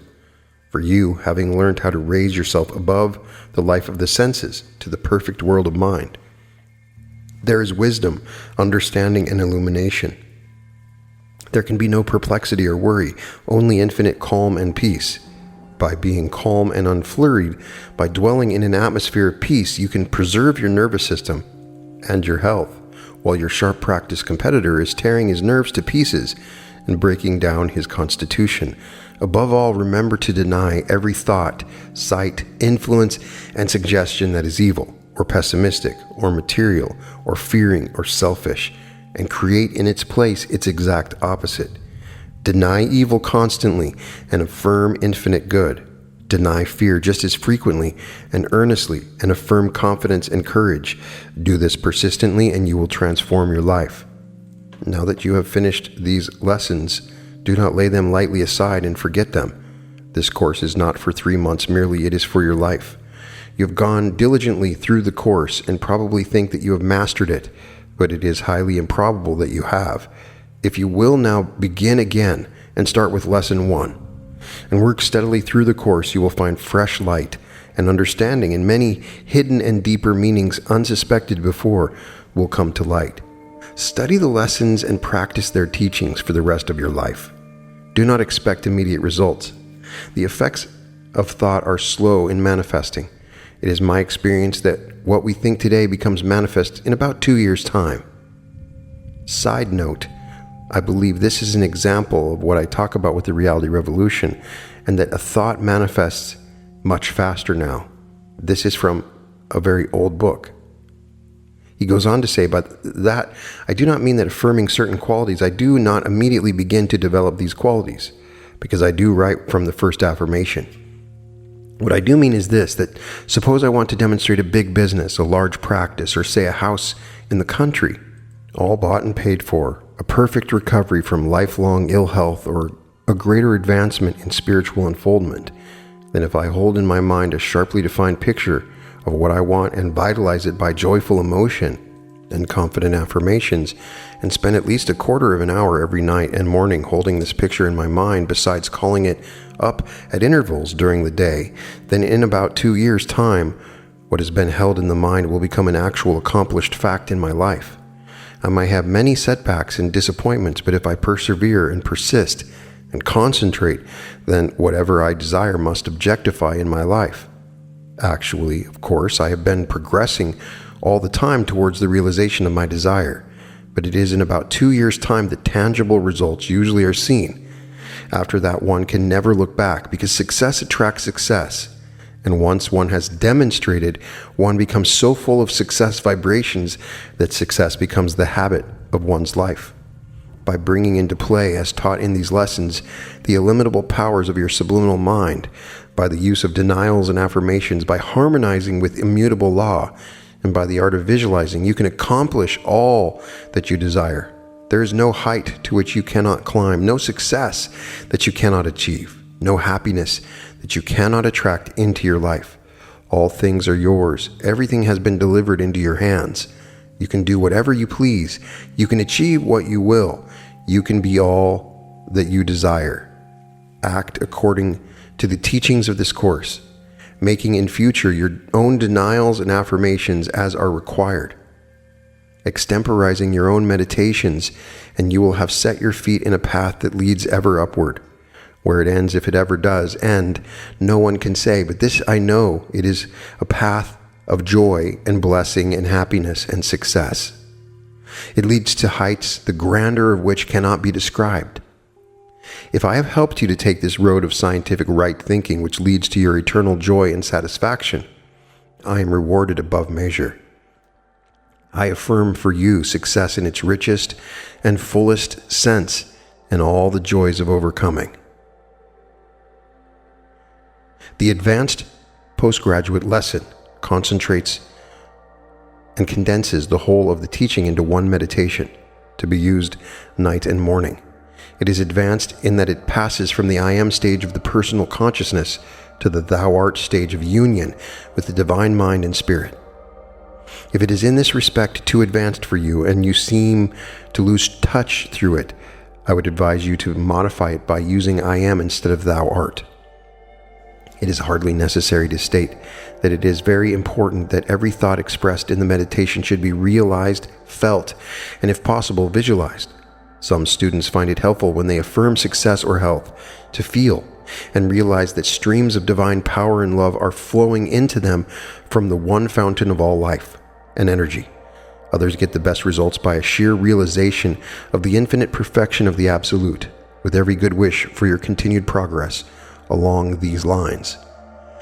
Dynamic thought, the postgraduate lesson.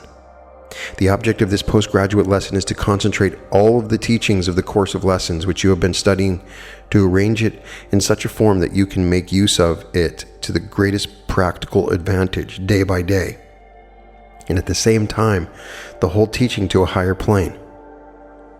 You've been taught denials, affirmations, visualizing, and meditations. It will now be shown how to combine all these into one exercise which if performed in the spirit, as well as the form and the letter every night and morning, will keep you in health, prosperity, love, joy, and gladness, enabling you to draw around you invisible forces which will shield you from all harm, danger, and disaster. You will also be shown how to draw your loved ones into the same divine influence and thus bless, protect, and enrich their lives as well as your own. At this point, let me say that it is impossible for you to fail, or for the laws of the universe to cease to act. Neither can you fail to bring yourself into harmony with these laws if you conscientiously follow day by day the teaching laid down. I do not mean by this that you will immediately be healed of a long-standing infirmity, or that you will be instantaneously delivered from disharmonies and limitations in your life and circumstances, or that you can at once keep out of your family circle evils which have been present for a long time. What I do mean is this, and I want you to pay special heed to what I say. Every time you turn to the infinite mind, the absolute divine center, God, infinite spirit, whatever name you prefer to use does not matter. Neither does it matter if you seek infinite good within you or above you. Every time you get into conscious union with the divine spirit and in touch with the real spiritual world of perfection, and then deny the evil in your life and affirm all the infinite perfections of God, then definitely and with absolute certainty a portion of evil will be taken out of your life, and a corresponding amount of good will take its place. There is no chance or luck or mistake or missing fire or uncertainty about it. The law is absolute and immutable and can never change or vary. Neither can the infinite power which is always at your service fail to operate. The law and power which causes the sun to rise each morning with all its glory, beauty, majesty, and power are the same which operate in your life and mine, and they can no more cease to operate when we, through denials and affirmations, consciously employ them, than the sun and our planet could resist the power which sustains them and the law which guides their progress. The law is changeless. In this are our strength and confidence. What we have to do is to harmonize with the law. If we do this, then our life will be gradually righted and our troubles smoothed out. Results always appear to be slow in manifesting, yet when they do manifest and we look back on the comparatively short time the transmutation of evil into good has taken, we are amazed at its swiftness. When we consider to what straits wrong thinking had brought us and the great accumulation of evil which past wrong thinking and consequent action had built up, it is amazing that ever we can overcome it in this life and demonstrate the highest good in its place. Yet it is not only possible, it is being done every day. It is the greatest possible tribute to the intense power of scientific right thinking. I said just now that results always seem slow. Some people have to wait years for the realization of their demands, but the building up process which results finally in the accomplishment of their desires is going on daily and hourly and every minute. The point I want to drive home is this: you can never fail once you understand the higher spiritual law of demand and supply and work mentally in the silence each night and morning. You may not see results for many months, but you can rest assured that the change is taking place hourly. The evil is being abstracted and replaced by good. It is not a question of doubt, uncertainty of whether you will be healed or not, or whether you will be successful or fail, for no such question can arise. It is just a case of working steadily on, believing and knowing that the wonderful transformation is taking place, until the manifestation appears and the demonstration is made. Every time that you look to your divine source and raise yourself into the higher world of cause, you drive out your life a little sickness or liability to illness, a little failure, a little poverty of life or soul, a little misery or unhappiness, a little friction and trouble, some weakness of character, some blemish and imperfection, and in their place is brought in a corresponding amount of health, success, abundance, happiness, harmony, peace, strength of character, perfection of soul. The change is so slight it is not noticed for comparatively long periods, but the work is constantly and surely going on. It will not, however, go on satisfactorily if the mental work done is spasmodic. It is only by regular and consistent, persistent work in the unseen that results can be achieved. The time spent each night and morning need not be long, but the work must be regularly performed, never on any account omitted or slurred over, and one must get into touch with the unseen. Students often write and say, "I cannot give your system the time it deserves. I am so busy." No one is too busy to do what I want them to do. And in this lesson, it will be seen that a few minutes spent in the silence night and morning will embrace the whole of my teachings in past lessons. Of course, results will come more quickly if more time is devoted to this mental work in the unseen. What I am teaching you is the minimum which will bring result. Unfortunately, most people are too busy almost to live, and also, if they are asked to use their mental powers considerably, they get tired and discouraged. Therefore, my object is to make up my system take up as little time as possible and yet produce the desired results. Those who can do so should, for their own sake, devote more time, in fact, as much as they can spare, without causing them to neglect family, social, or professional duties. No one can ever be too busy to follow this system, for what has to be done can be done while in bed, or while dressing or undressing or walking, although it is better to put aside a few minutes night and morning, especially for the purpose. And he or she must be very busy who cannot manage to do this. An exception has to be made in the case of those who want to find God consciousness and unfold their own divinity. In the lesson of the course, there was considerable amount of the I will and I can philosophy. It is now sought to introduce you to a higher plane. Incidentally, it will bring you face to face with a great misery. You will now be taught not to affirm, I am this or I am that, but to affirm instead that in God or infinite mind are all the perfect qualities and good that you desire or which you wish to bring into the lives of others. A life of perfect success, health, harmony, joy, love, and blessedness becomes possible only when we get rid of our finite personality and lose it in the universal mind. You will wonder how it is possible to fill your own life with good, and also the lives of others, by affirming that it exists in the mind of God. The answer is the great mystery of all. It is that the infinite mind of God is hidden within the self of each one of us. The great truth, which has been hidden in all religions, but which has never been taught to the multitude, being only revealed to initiates, is that God, or infinite mind, is within man, that God and man are one. The realization of this blinding truth comes only to those who by patient meditation gradually unfold the inner self, until at last they get glimpses or flashes of the universal consciousness, which finally merge into full realization. If you desire to probe the great mystery and to unfold your inner self and thus find God, I can say this: if you will sit in meditation daily and seek God, you will surely find Him, not in any particular religion or creed or dogma, but in your own soul. The greatest mystics all bear the same testimony, all describe the same experiences, all speak the same language. As Dean Inge says, it is not possible to tell which religion a mystic belongs to, for their experiences are all the same. Therefore, if this is the evidence of the great mystics of all ages and all religions that God is within the soul of man, then it must be true, for this is the only thing upon which all religions and philosophies agree, and it is vital and fundamental, while all the rest, all that makes one religion or philosophy different from another religion or philosophy, is non-essential, is mere padding and symbol and verbiage. But the eternal truth lives on and remains unaltered. Religious belief and philosophies alter with their environment and with changes which the passing ages bring. But the eternal and glorious truth that God lives and dwells in the soul of man and is the soul of man, this great truth lives on and will never fade. Therefore, if your desire is to pierce the great mystery and to find your own divine self, your center, the indwelling spirit, the immanent God within the soul, then you must spend much time in the silence in communion and meditation.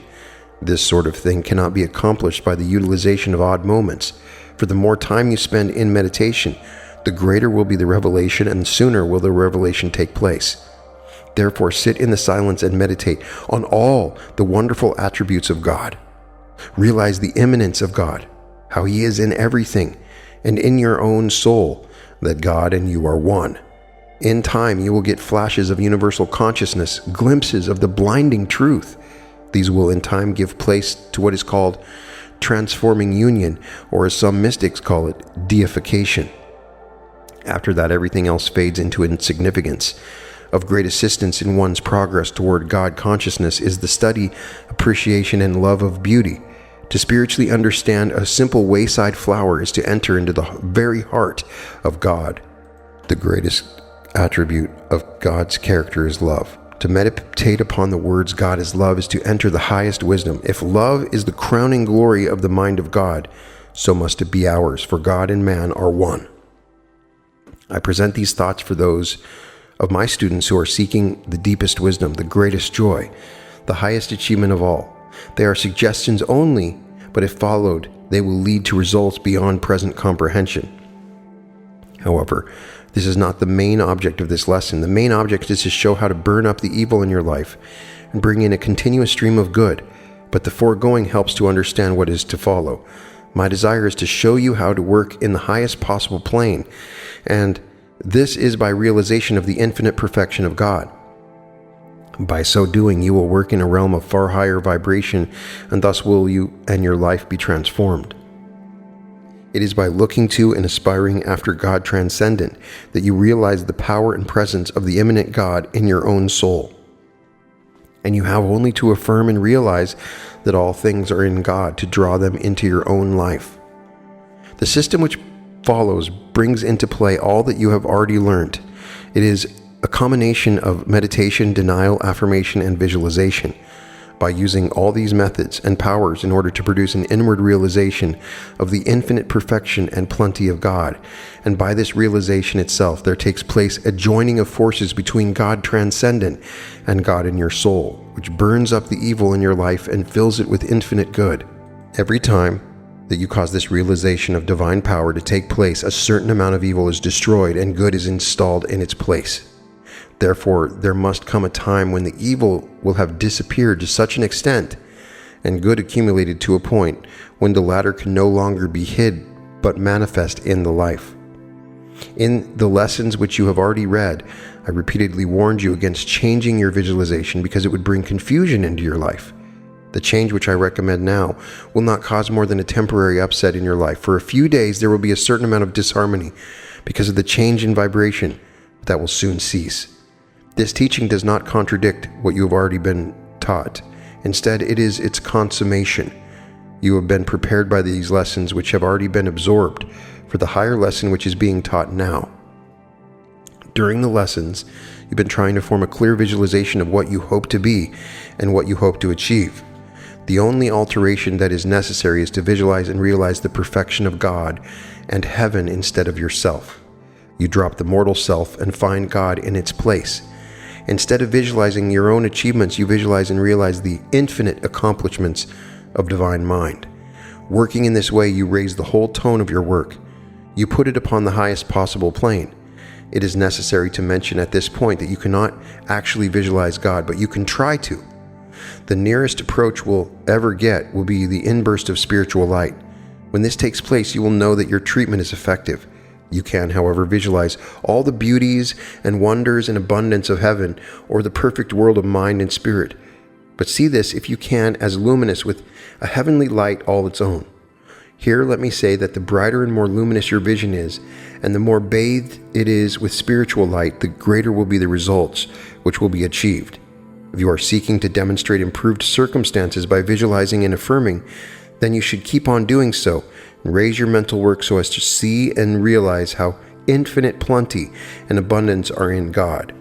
See wealth and prosperity proceeding like a fountain from the heart of God, showering upon you abundance beyond description. Realize that all things are God's and proceed from God, and therefore yours, because God and man are one. Remember, you can never fail, no matter how poor one may be, nor how desperate and hopeless financial affairs may appear to be. It is impossible for you to fail in your demonstration of abundance. God is the source of everything, is everything. Everything that we need is an expression of God and proceeds from God. The great secret is this, that God withholds nothing from man, for we are part of God, just as a leaf is part of a tree. The tree does not withhold its nourishment from the leaf, neither does God withhold abundance from us. In fact, everything is ours already, and if we do not visibly possess an abundance of all good things, it is because we keep good away through negative thinking and through not claiming that which is already ours.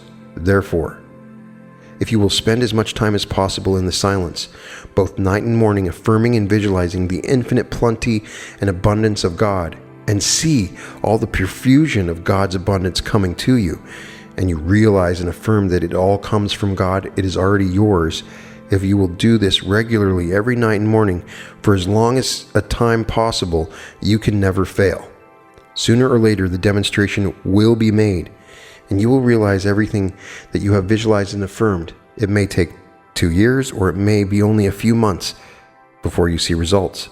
But all that time, the change will be taking place, the ground prepared, the material got together for the demonstration, first in the unseen, then in the seen. This is the law of the universe.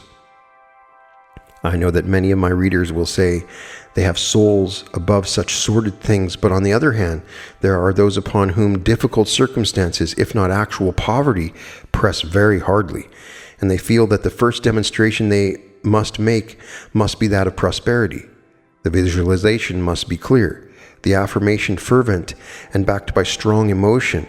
Also, affirmation should be preceded by denials of poverty and lack.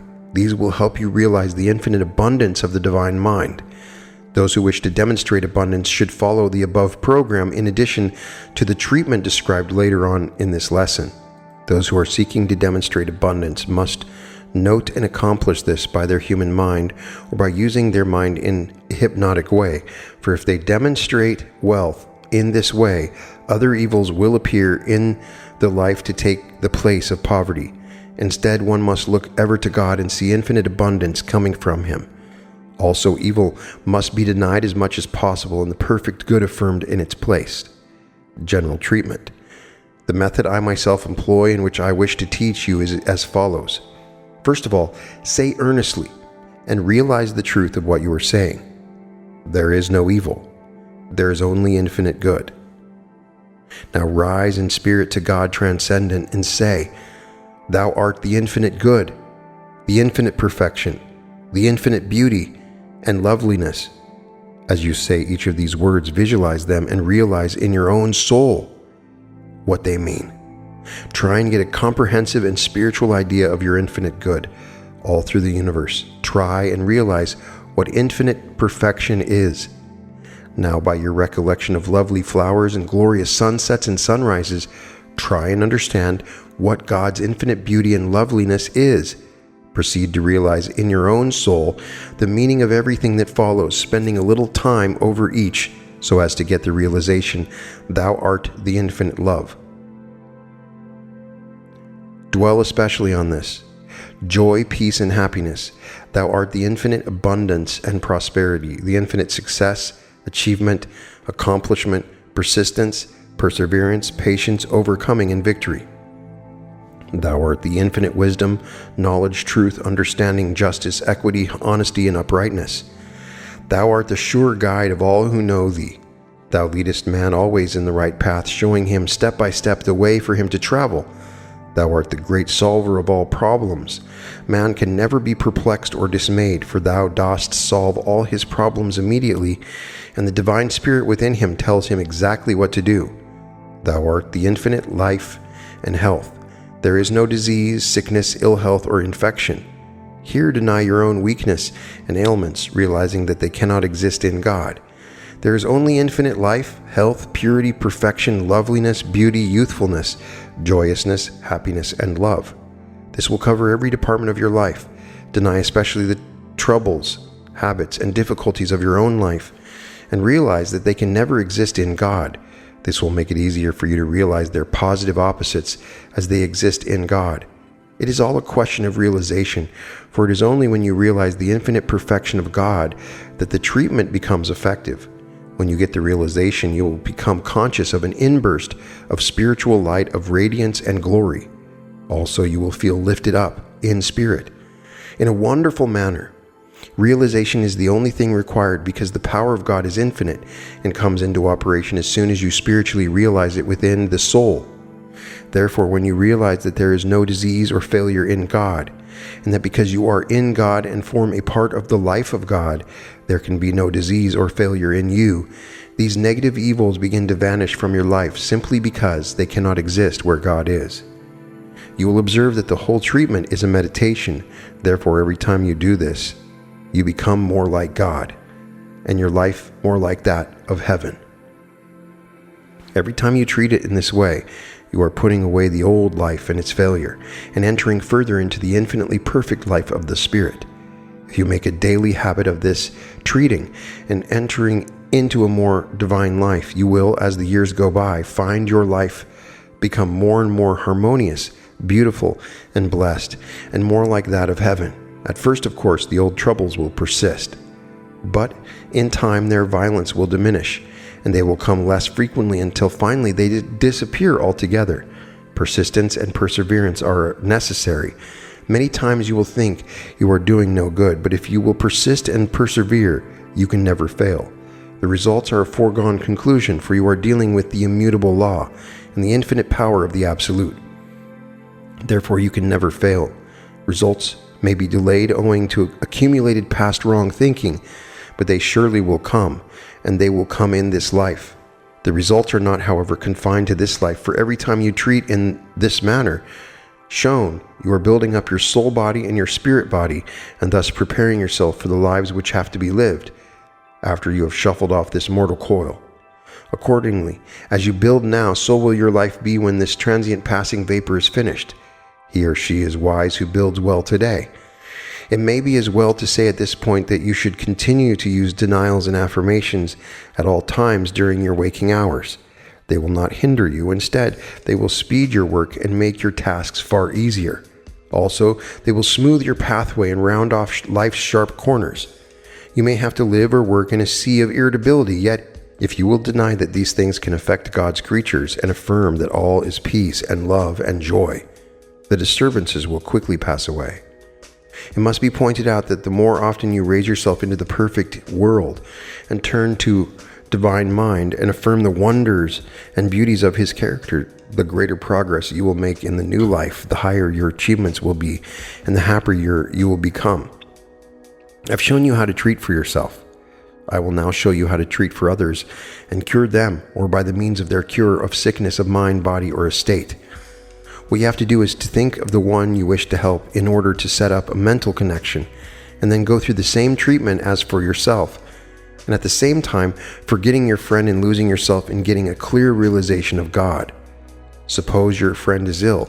You'll establish a connection and then turn to God. And what do you find? Instead of a clear realization and a flood of spiritual light, you find a great darkness which you cannot penetrate. This is caused by your friend's illness, for illness is absence of God. If, however, you will keep on denying the sickness and illness of your friend, but all the same not remembering your friend, for you must think only of God, and keep on affirming the infinite life and health and purity and radiance of God, you will gradually find the darkness will disappear, until at last you get the clear realization and the flood of spiritual light.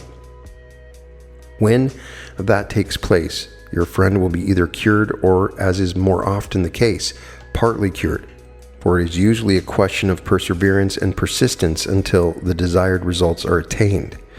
This is the true art of divine healing. It is not done by suggestion or mortal mind, but is accomplished simply by the realization of the perfect purity and health of God. In the same way, you can treat each member of your family both night and morning, with the result that they will be kept from all evil and shielded from all harm, danger, disease, and unhappiness. Also, their characters will be transformed and changed into the divine image. Such treatment will bring harmony into the homes where, humanly speaking, such a thing is possible.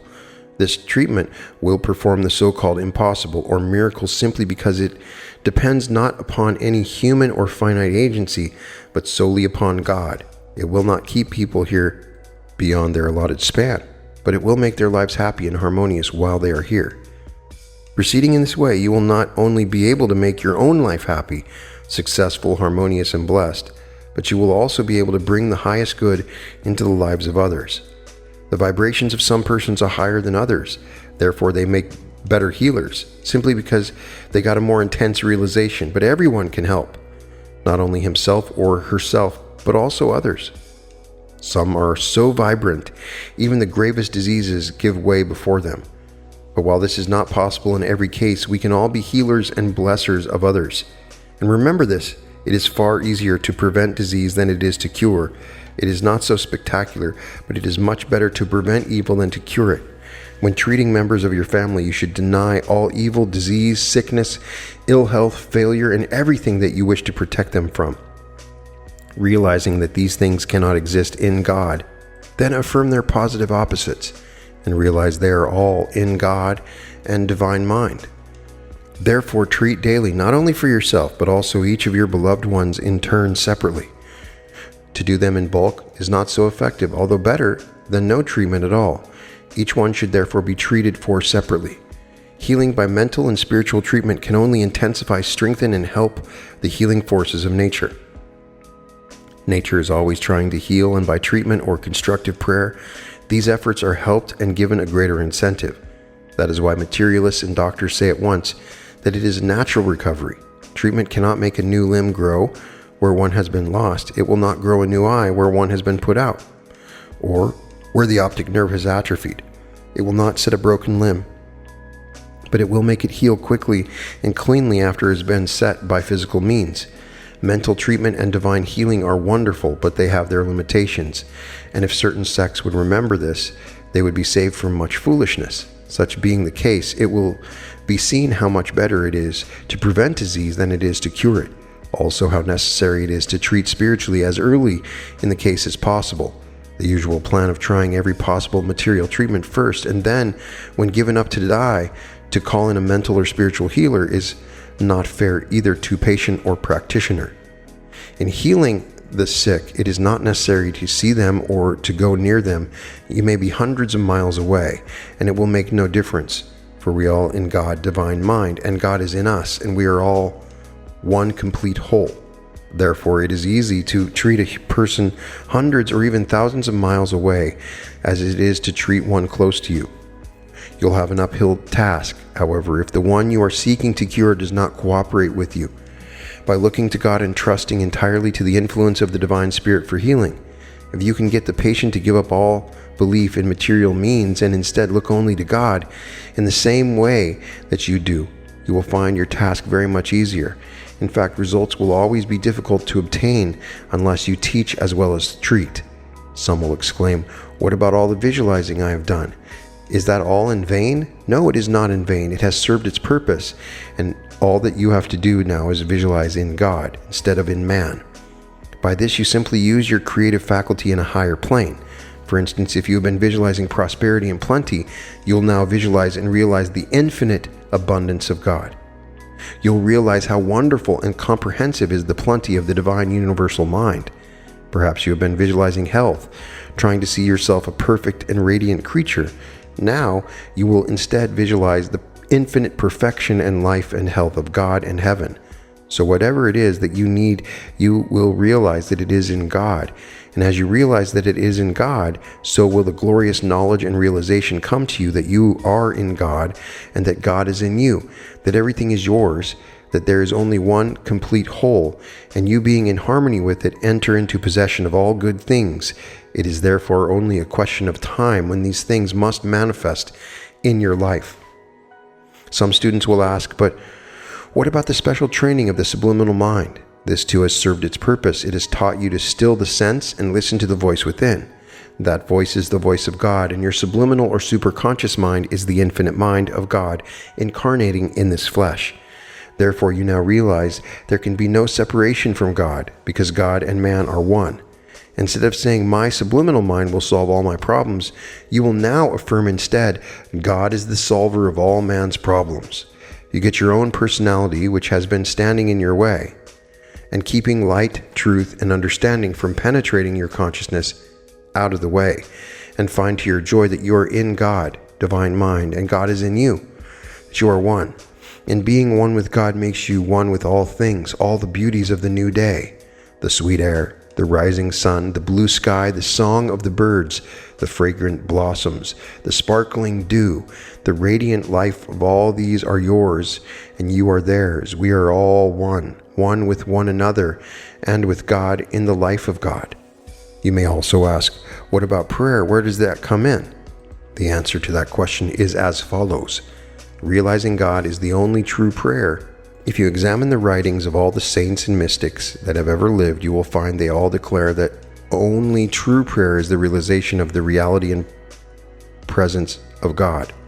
The process of thought which leads up to this is not prayer. It is only primary prayer, or the pathway that leads to the real prayer. When the soul realizes the pure white light and radiance of spiritual glory, it knows that it has found God, not in some distant place, but within itself.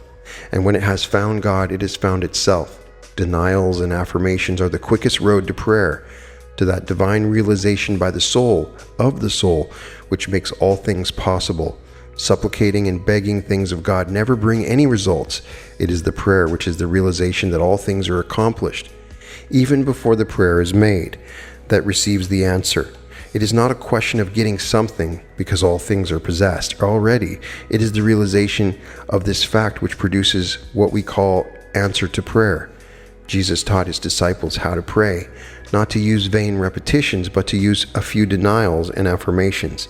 Scholars tell us that the authorized version of the Bible does not correctly translate what is called the Lord's Prayer, because it is impossible to give the exact Greek meaning in the English language.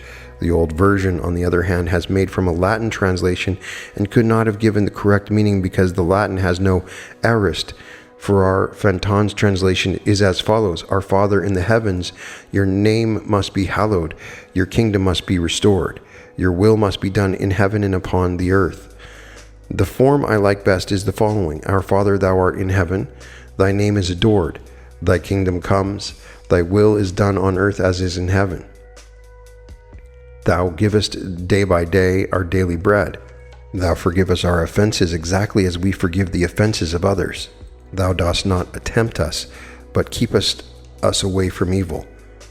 This was the prayer consisting of denials and affirmations which Jesus gave us as a pattern. It is upon this pattern that my teaching is based. It is also upon this that all modern spiritual healing is founded. In closing, I have 3 things to say, and they are: 1, remember that if you keep on patiently working in the unseen day by day, you are bound to get results in time. Do not refrain from working because you think you have not time, because you can find time if you make up your mind to do so. Let me use a homely illustration. Suppose you had a small piece of ground and no time to dig it. If you said, I cannot dig this ground, I have no time, then the ground would never be dug and you would never get a crop. If, however, you said the ground must be dug somehow, I must end time. And then you will find that in some way you will find time, even if it means getting up 5 minutes earlier, lacing up your boots more quickly, and putting in only 10 minutes at digging every morning. If also at night you took a lantern and did 10 minutes more digging before going to bed, you will see that it would be a matter of time only before your plot of ground got completely dug. In the same way, if you can only snatch 10 minutes night and morning and work in the unseen in the manner shown, there is bound to arrive a time when the result of your work will begin to show in your life and bring forth fruit after its kind. When you've demonstrated the truth of this teaching and brought harmony into your life and family circle, do not get weary in well-doing and rest on your oars, and neglect your daily work in the unseen, because if you do, you will assuredly slip back, and your last state will be much worse than the first. Therefore, as long as your life shall last, do not omit ever to get in touch daily with the unseen, and renew your spiritual life, which is the source of all your power, success, and health. Everything depends upon what you do in the unseen. If you neglect this, your life will begin to go wrong immediately, first in the unseen, then in the seen. This is the law. Keep on for the rest of your life to work daily in the unseen, and you will assuredly live a life of perfect peace, power, and accomplishment. You will find that the realization of the infinite perfection of divine being will in time destroy all undesirable habits, great or small, should you have any, and by harmonizing with the divine will, all the weaknesses of the human must pass away. In Lesson 12 of Course 1, it suggests that you go through the course again. If you would do so, notify it by the teaching of this lesson, thus cutting out the human, I will and I can, which were very necessary at the beginning, and replace them by the all-embracing thou art.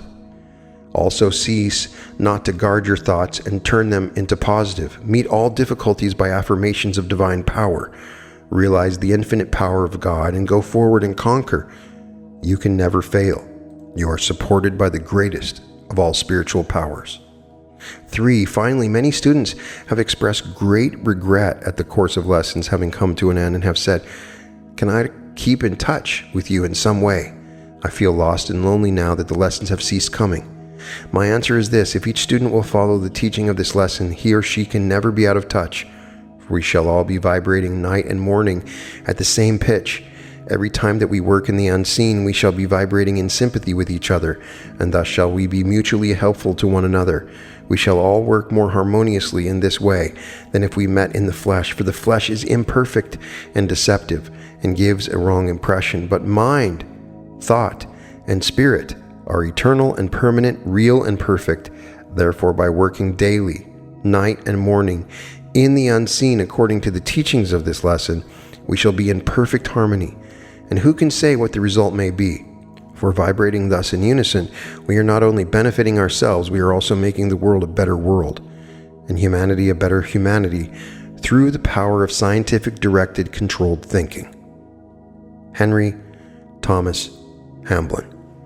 This set of 4 lessons with the bonus lesson of the advanced course are fantastic when read together, but at the same time, each one has its own unique lesson and own unique meditation. The lesson on I am success at the beginning is very powerful. It summarizes many of the other teachings we've had on the podcast on what the true actuality of affirming really is. It is coming into this understanding that you are success. When you say I am success, there's a mental pattern that accompanies it. It's not that word success, that you are success, that you feel success.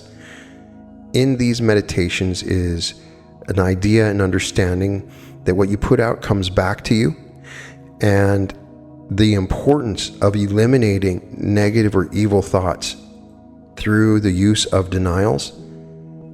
So each of these are very powerful. The final lesson tells us that we can find even greater success if we move beyond everything and simply meditate upon God and prosperity from God's perspective and health from God's perspective. This is incredibly powerful, as I have done this myself, and everything else becomes easier. You don't necessarily have to visualize once you truly connect with the God source in the way that He's talking about. So I'd like to know what your favorite lesson was of all the lessons that we've done. I would love to know if you've had any success in these lessons, if they've changed your way of thinking, if you've been able to dedicate or concentrate in a manner that is helpful to you.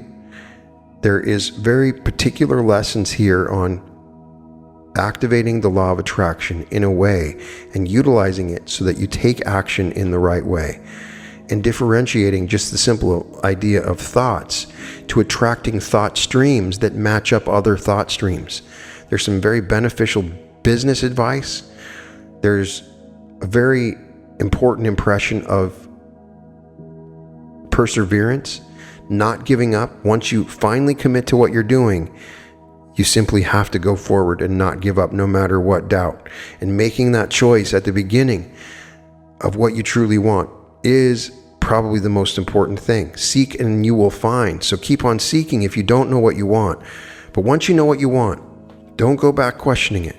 Just go all in. Once you go all in, you have this perseverance. Be patient.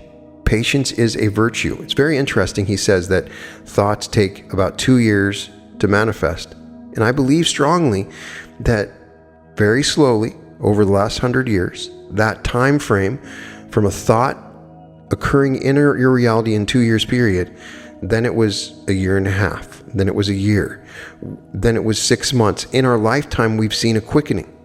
It's a reality revolution. So what we're talking about here is even more important. Your thoughts can be manifest in days now. And sometime soon, we're going to start seeing dramatic results where people are manifesting within minutes, if they aren't already. I know people that have had manifestations happen within minutes, but on a regular basis. It's an understanding that our thoughts are more powerful than they used to be, and it's an understanding how to delicately use this new power. As we shift into the new earth, lessons like this become very important, because if you live in a world where whatever you think becomes reality, all your fears become reality much faster. The human body and the nervous system is designed to evoke fear because of survival traits built into our genetics. So what happens is we will naturally, if not trained, we will naturally always bring about what we fear very quickly. When in the past we might have feared something, felt it, visualized it, thought about it, then we see it 2 years later. Now we're seeing it in days. And the whole world is going crazy by it because the whole world is guided by fear. Political parties, media outlets, they all use fear for entertainment. They also use it for power and manipulation. So you're being given things to be fearful of every day, every moment, all the time, and you're seeing them played out on the world stage all the time. So you must change your thinking. And you may think these lessons are boring. When I put these up, I thought they're fundamentally important. And maybe if you get a chance, go back and read all these lessons. It may sound like you've heard these before, but go through a process to remind yourself. And what he's saying at the end is very important. Once you find the success, continue to do this. It doesn't stop. You're living in this creative world, and your thoughts are going to continue to create for the rest of your life. So every day, go into the silence, connect to the silence in the morning and at night, and become aware of the God within you. You are God. That's what he's saying at the end of this lesson. If God is everything, if God is all around us in everything, then God is within you, then God is you. I've said it 1,000,000 times now on the podcast. This is just another author that verifies this. It is not a secret anymore. You are God. I know for many of you that is a trigger. That if I say that to my girlfriend, she's triggered by that because you're taught that that is a sacrilege. But is that not what Jesus said? And does not Jesus say, is that not what your Bible says, that we are gods? You are God, and you understand this incredible thing. Once you vibrate into what you really are, the whole world changes and is transformed beyond anything that you can imagine. Go back over these lessons on how to affirm, how to deny, what the subliminal mind works, the subconscious mind, how to solve problems by programming your subconscious mind, and then how to take action, how the law of attraction really works, how action is a part of it, how to persevere once you commit to what you want, how to continue in perseverance, and how it all takes place through the positive use of visualization, affirmation, and denial. I know you've heard these lessons before. It doesn't mean that it's still not super important and to be thinking about literally all the time, because what you're thinking now and creating now is what you're going to see in your future. It is fundamentally important that you find a way to continue creating the most blissful, incredible future. There's a treatment at the end here you can use for your friends. So you connect to your friend, and then you forget about them, and then you connect to God. We can do this all the time. We can find that dark, empty pit when we visualize our friends in their auras, and we can fill that up with God. And we can do this. We can bless everyone. We are lanterns. We are lighthouses shining upon the whole world right now with this power. You have a unique superpower because you've done these lessons now, and you have this power, and you've practiced it, and you're aware of it. Now go out and change the world, not only your world, but the whole world. You can heal your friends. You can help your friends. You can help your enemies. And the more you do it, the more your life will improve every single day. This is dynamic thought, and these are the lessons in dynamic thought written so long ago by Henry Thomas Hamblin, and you have the power now in your hands. Go through these lessons again, as he says. Go from the I am to the thou art. Become the God that you were meant to be. All episodes of The Reality Revolution can be found at therealityrevolution.com, and welcome to The Reality Revolution.